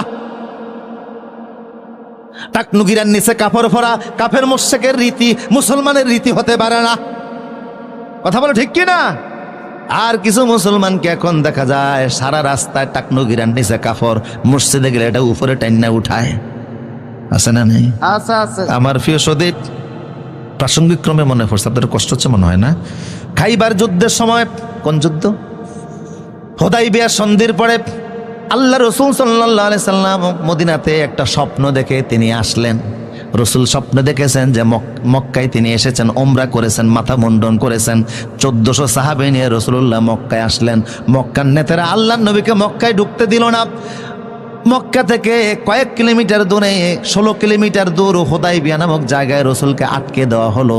রসুল বারবার বোঝাচ্ছে যে আমি যুদ্ধ করতে আসি নাই, দেখো সাথে কোনো অস্ত্র নাই, আমরা আসছি ওমরা করতে, ওমরা করার পরে আমরা আবার চলে যাব। কথা বুঝেন কিনা? কিন্তু মক্কার লোকেরা বুঝলো না। রসুল বুঝাবার জন্য হযরত ওসমানকে পাঠালেন। কারে পাঠাইছে? রাত্রিবেলা ওসমানকে আপন চাচাতো ভাইয়ের সঙ্গে বসলেন। চাচাতো ভাইকে বললেন, ভাই রে, সকালবেলা তুমি মক্কার বড় বড় নেতার কাছে আমারে নিয়ে যাবা, রসুলের মেসেজটা আমি সবার কানে কানে পৌঁছে দেব। আল্লাহর নবী মক্কায় যুদ্ধ করতে আসেন নাই, 1400 সাহাবে নিয়ে শুধু আল্লাহর ঘরটা জিয়ারত করতে এসেছেন। 2-1 দিন থাকবেন, মক্কা আমাদের জন্য ছেড়ে দাও, আর পরে রসুল চলে যাবেন, আমরাও চলে যাব। কারোর সঙ্গে মারামারি কাটাকাটির কোনো ইচ্ছা। চাচাতো ভাই বলল, ওসমান, তোমারে আমি নেতাদের সামনে নিয়ে যাব ঠিক আছে, কিন্তু একটা অভ্যাস চেঞ্জ করা লাগবে। সেটা হলো, তুমি যে জুব্বা গায়ে দিয়ে মদিনা থেকে আসছো, তোমার এই জুব্বা টাকনুগিরার উপরে উঠানো। বুঝেননি কথা? কিন্তু এই মক্কার নেতারা, এদের বৈশিষ্ট্য হলো যে যত বড় নেতা, যত বড় দামি মানুষ, তার কাপড় তত নিচে। এটা ওদের সংস্কৃতি। ওরা শেষরাইয়া রাস্তার ধুলিবালি নিয়ে হাঁটে, তুমি একটু কাপড়টা নিচের দিকে নামিয়ে পড়বা। হযরত ওসমান বলল, খবরদার, ওরা আমার সঙ্গে সাক্ষাৎ করবে কি করবে না ওইটা আমার কাছে বিবেচনার বিষয় নয়, ওরা আমাকে মূল্য দিবে কি দিবে না ওইটা আমার কাছে বিবেচনার বিষয় নয়। আত্রুকু লা আত্রুকু সুন্নাত হাবিবিল হাউলাইল হুমাকা, এই গদ্দাবদের কারণে রাসূলের সুন্নাতকে আমি ছেড়ে দিতে পারবো না। ওদের সংস্কৃতি পায়ের তলে কাপড় পরা, আমার মুহাম্মদ সাল্লাল্লাহু আলাইহি ওয়াসাল্লামের সংস্কৃতি টাকনুগিরের উপরে কাপড় পরা। আমি ওদেরটা মানতে যাব কোন দুঃখে? আল্লাহু আকবার বলেন। সাহাবা কেরাম একদিন রাসূলকে এসে বললেন, ইয়া রাসূলুল্লাহ, ইন্নাল ইয়াহুদা তাসারওয়ালু, হুজুর ইহুদিরা ফায়জমা পড়ে। কি পড়ে? আসেননি আপনারা আমার সাথে? সাহাবা কেরাম রাসূলকে বলল, হে রাসূল, ইহুদিরা ফায়জমা পড়ে। কি পড়ে? ফায়জমা পড়ে। এখন আমরা ফায়জমা পড়বো নি? আল্লাহ রাসূল বললেন, ইহুদিরা শুধুমাত্র পায়জামা পড়ে, লুঙ্গি পড়ে না। ইহুদিরা শুধু পায়জামা পড়ে, লুঙ্গি পড়ে না। ফাইন্নাকুম তাসারওয়ালুনা ওয়া তাজাওয়াজুনা, তোমরা পায়জামা পড়ো, লুঙ্গি পড়ো, মাঝে মধ্যে পায়জামা পড়ো, মাঝে মধ্যে লুঙ্গি পড়ো। শুধু পায়জামা পড়লে ওদের অনুসরণ হবে, এই জন্য শুধুমাত্র লুঙ্গি পড়ার দরকার নাই, আবার শুধু পায়জামা পড়ার দরকার নাই, মাঝে মাঝে লুঙ্গিও পড়ো, মাঝে মাঝে পায়জামা পড়ো। খালিফুল ইয়াহুদা ওয়ান নাসারা, ইহুদি এবং নাসারাদের বিরোধিতা করো। আল্লাহু আকবার। আমি যা বুঝাচ্ছি তার মানে অমুসলিমদের সাথে আমাদের পোশাকেও একটা পার্থক্য আছে না নাই? তাহলে ওদের সংস্কৃতি একরকম, আমাদের সংস্কৃতি আরেক রকম। এখন পোশাকের স্বাধীনতার নামে অনেক মেয়েরা রাস্তায় মিছিল করছে, মিটিং করছে, আমরা ওপেন চলাফেরা করবো। এটা হিন্দু বৌদ্ধ খ্রিস্টান দাবি করতে পারে, কোনো মুসলমানের বাচ্চা পোশাকের স্বাধীনতার নামে রাস্তায় উলঙ্গ হতে পারে না। আর পোশাকের স্বাধীনতার নামে যদি সে রাস্তায় উলঙ্গই চলতে চায়, তাহলে মুসলমান বলার কোনো সুযোগ নাই। কথা বলো ঠিক কিনা? আব্দুল্লাহ ইবনে সালামকে আল্লাহ ধমক দিচ্ছে, তুমি কে? তুমি কে? সাহাবী যিনি 10 জনের একজন জান্নাতি, তারে আল্লাহ ধমক দিচ্ছে, ঈমান আনছো, ইসলামে ঢুকো, তোমার বাপদাদার শরীয়ত মানলে ইসলাম চলবে না। কথা বলো ঠিক কিনা? আরো আসে, আর কয়েকটা উদাহরণ দেয়, আপনাদের কষ্ট হচ্ছে না তো? তৎকালীন সমাজে আরবে সবাই দাড়ি রাখতো। কি রাখতো? পৃথিবীতে ওই আমলে এমন কোন পুরুষ ছিল না যার মুখে দাড়ি ছিল না। কথা বুঝতেছেন কিনা? আবু জেহেলের মুখে যে দাড়ি ছিল, এরকম এই পর্যন্ত ছিল ওর দাড়ি। এই জন্য বদরের যুদ্ধ যখন মারা গেছে, এক পর্যায়ে সাহাবী যখন দেখে ওরা ধরতে পারতেছে না, দাড়ি দুইটা টাইনা উড়াইছে।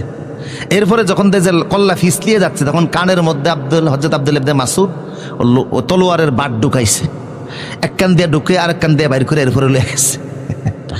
আবু জাহেলের দিচ্ছে, তা আমাদের অসুবিধা কি? আরো বেশি দেওয়ার দরকার ছিল।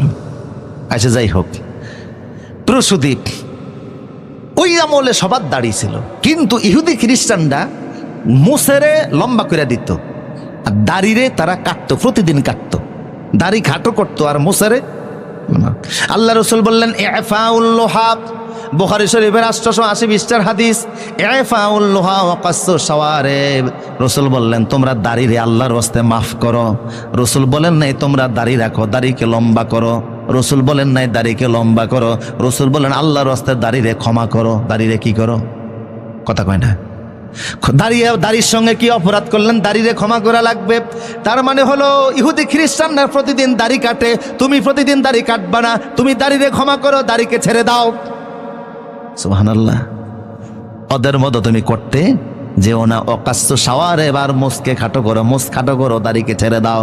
আবার রসুল বললেন, সাহাবীরা যাদের দাড়িগুলি সাদা হয়ে গেছে, পেকে গেছে, চুলগুলি সাদা হয়ে গেছে, পেকে গেছে, হাম্মিরু ওয়াসফিরু, তোমরা যদি মনে করো সাদা চুলকে কালারিং করবা, সাদা দাড়িকে কালারিং করবা, তাহলে লাল রং লাগাও অথবা হলুদ রং লাগাও।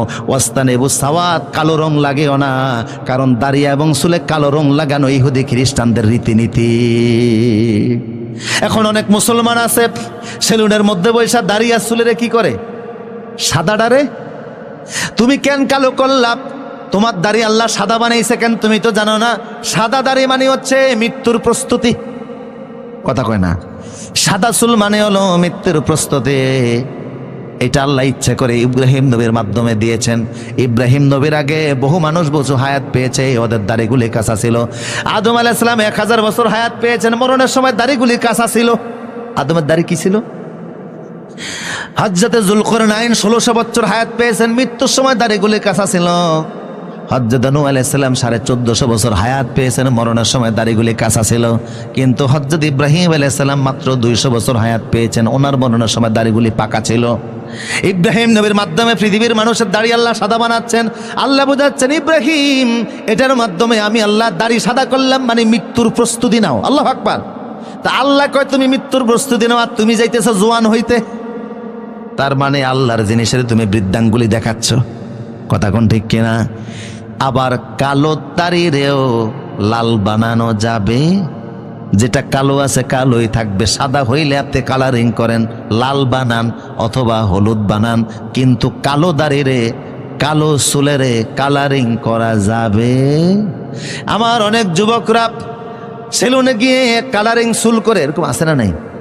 দোকানে গিয়ে বলে মেসির মতো চুল রেখে দাও, রোনালদোর মতো রেখে দাও, রিবালদোর মতো রেখে দাও। তুমি মুসলমান আদর্শ মানতেছে কারে? আমার প্রিয় সদে, সুতরাং চুল দাড়ি তো অমুসলিমদের আদর্শ মানা যাবে। রাসূল সব জায়গায় বিরোধিতা করছে। আজকে আমাদের জীবনে সকল ক্ষেত্রে ইহুদি খ্রিস্টানদের অনুসরণ, রাসূল বিরোধিতা করছেন সব জায়গায়। আল্লাহ রাসূল সাল্লাল্লাহু আলাইহি ওয়াসাল্লাম দেখলেন ইহুদি খ্রিস্টানরা জুতা নিয়ে মসজিদে ঢুকে না। ওরা মনে করে মসজিদে জুতা নিয়ে প্রবেশ করা হারাম। ইহুদিরা মনে করতো মসজিদে জুতা নিয়ে প্রবেশ করা কি হারাম। এটার পক্ষে তাদের দলিলও আছে। মুসা আলাইহিস সালাম যখন তুর পাহাড়ে গিয়েছিল, আল্লাহ তখন মুসাকে দমক দিয়ে জুতা খুলাই ফেলছে। ফাখলানা আলাইক, মুসা ফায়েজ জুতা খোলো, ইন্নাকা বিল ওয়াদিল মুকাদ্দাস তুয়া, তুমি পবিত্র একটা উপত্যকার মধ্যে আছো, জুতা নিয়ে এখানে যাওয়া যাবে না। সে থেকে ইহুদিরা মনে করে কোনো পবিত্র জায়গায় জুতা নিয়ে যাওয়া যাবে না, এমনকি মসজিদে জুতা নিয়ে প্রবেশ করাও হারাম। রাসূল বললেন এটা তাদের এই শরীয়ত মানা যাবে না। মুসলমান ইন্নাল ইয়াহুদা ওয়ান নাসারা লা ইউসাল্লুনা নিআলিহিম ওয়া খিফাফিহিম, ইহুদি খ্রিস্টান জুতা নিয়ে তারা মসজিদে ঢুকে না, হারাম মনে করে। আমি বলতেছি তোমরা জুতা নিয়ে নামাজও আদায় করো। আল্লাহু আকবার। জুতা নিয়ে কি পড়ো? নামাজ পড়ো। সাহাবা কেরাম জুতা নিয়ে নামাজ পড়তেন। জুতা পায়ে দিয়ে নামাজ পড়তে কোনো অসুবিধা নাই, যদি জুতা কি হয়। তার মানে এই নয় যে আপনি জুতার তলায় করে ময়লা নিয়ে মসজিদ নাফাক বানিয়ে দিবেন। মসজিদকে পবিত্র রাখা লাগবে। ইব্রাহিম নবীর আল্লাহ বলছেন, আনতাখিরা বাইতি আলিত তাইফিনা ওয়াল আকিফিনা ওয়া রুকআই সুজুদ। ইব্রাহিম, আমার ঘর কাবাকে পবিত্র রাখো, মসজিদ পবিত্র রাখা, পরিচ্ছন্ন রাখা, এটা ঈমানের অঙ্গ। আল্লাহ রাসূল বলতেন, ইজা রাআইতুমুর রাজুলু ইয়াতাদু ফিল মাসাজিদ ফাশহিদু লাহু বিল ঈমান, মসজিদ ঝাড়ু দিয়া যারা পবিত্র রাখে ওদেরকে তোমরা মুমিন বলে স্বীকৃতি দিয়া দিও। তাই মসজিদ পবিত্র রাখতে হবে, কিন্তু এমন জুতা পরলেন যেই জুতা নিয়ে মসজিদে ঢুকলে মসজিদ নাপাক হয় না, আর নামাজ পড়তে গেলে ওই রুকু সিজদার ব্যাঘাত ঘটে না। এই অবস্থায় জুতা নিয়ে নামাজ পড়াও জায়েজ আছে না নাই? আমার প্রিয় সৌদি, তার মানে হলো ইহুদি খ্রিস্টানদের বিধিবিধান মানা যাবে না। আমার ভাইরা, এখন আসেন, আব্দুল ইবনে সালামকে আল্লাহ পাক বললেন, মনোযোগ আছে, উদখুলু ফিস সিলমে, মুসা নবীর শরীয়ত মানা যাবে না, মুহাম্মদ সাল্লাল্লাহু আলাইহি ওয়াসাল্লামের শরীয়ত পরিপূর্ণরূপে মানা লাগবে, অন্য কোনো ধর্মের রীতিনীতি পালন করা যাবে না। আর আমি সংক্ষিপ্ত টাচ দেয়া দেখলাম, অমুসলিমদের রীতিনীতি আমাদের জীবনের পরতে পরতে আছে, আমাদের বিয়ে শাদীতে আছে, আমাদের সংস্কৃতিতে আছে। 31 নাইট পালন করেন, এটা কার সংস্কৃতি? 14 ফেব্রুয়ারি ভালোবাসা দিবস পালন করেন, কার সংস্কৃতি? পহেলা বৈশাখের নামে উন্মাদনা করেন, এটা অমুসলিমদের সংস্কৃতি। কথা বলো ঠিক কিনা? এমনকি আমার প্রিয় সুধী, কোরআনের আইন আল্লাহ দিয়েছেন দেশ ও সমাজ রাষ্ট্র পরিচালনা করার জন্য। আল্লাহর সে আইন বাদ দিয়ে ব্রিটিশদের আইনে আমরা দেশ ও সমাজ চালাই। কথা কোন ঠিক কিনা? অমুসলিমদের আইন দিয়ে বিচার ফায়সালা করি, রাষ্ট্র সমাজ চালাই। আর তুমি মনে করি ইসলামের মধ্যে আছে এত সোজা না? কথা বলো ঠিক কিনা? ও তো হলো ফিসিলমে কাপ্পা। ইসলামে যখন ঢুকেছো আর কারোর আইন মানা যাবে না। সংসদ থেকে শুরু করে জীবনের সকল ক্ষেত্রে আল্লাহর আইন মানতে হবে। ঠিক কিনা বলেন? এখন শেষ কথা বলছি। আল্লাহ কি বললেন? উদখুলু ফিসসিলমে কাফা, ইসলামে প্রবেশ করো। তাহলে বুঝা, ইমানদার যারা ইমান আনছে ওদেরকে বললেন আল্লাহ ইসলামে ঢুকো। তার মানে হচ্ছে ইমান এক জিনিস, ইসলাম আরেক জিনিস। এখন ইমান কি আর ইসলাম কি? সংক্ষেপ বলছি, 2 মিনিটের ভিতরে বলছি। ইমান শব্দের অর্থ হচ্ছে বিশ্বাস। ইমান শব্দের অর্থ কি? আল্লাহর প্রতি বিশ্বাস, আখিরাতের প্রতি বিশ্বাস, পরকালে বিশ্বাস, নবী রাসূলে বিশ্বাস, তাকদীরে বিশ্বাস। শুধু এক কথায় বিশ্বাসের নাম হলো, আওয়াজ দিয়ে বলেন, বিশ্বাসের নাম হলো ইমানের আরেক নাম বিশ্বাস। আর ইসলাম কি? হাদিসে জিব্রাইল, হাদিসে জিব্রাইলের মধ্যে আছে ইসলাম হলো আনতাশহাদা আল্লা ইলাহা ইল্লাল্লাহ ওয়া আন্না মুহাম্মাদুর রাসূলুল্লাহ ওয়া তুকিমুস সালাহ ওয়া তুতিয়াজ যাকাত ওয়া তাসুমা রমাদান। ইসলাম মানে হচ্ছে আল্লাহ এবং রসুলে বিশ্বাস করা, নামাজ প্রতিষ্ঠা করা, যাকাত দেওয়া, হজ পালন করা, অর্থাৎ ইসলামের যাবতীয় আদেশ পালন করা। সুবহানাল্লাহ। তাহলে কোরআন ও সুন্নাহর যাবতীয় আদেশ পালনের নাম হলো ইসলাম, শুধু বিশ্বাসের নাম হলো ঈমান। কথা কোন ঠিক কিনা? তো যারা শুধু বিশ্বাস করে বসে আছে এদের ঈমান আছে, কিন্তু ইসলামের বিধিবিধান পালন না করলে ইসলামে ঢুকছে নি।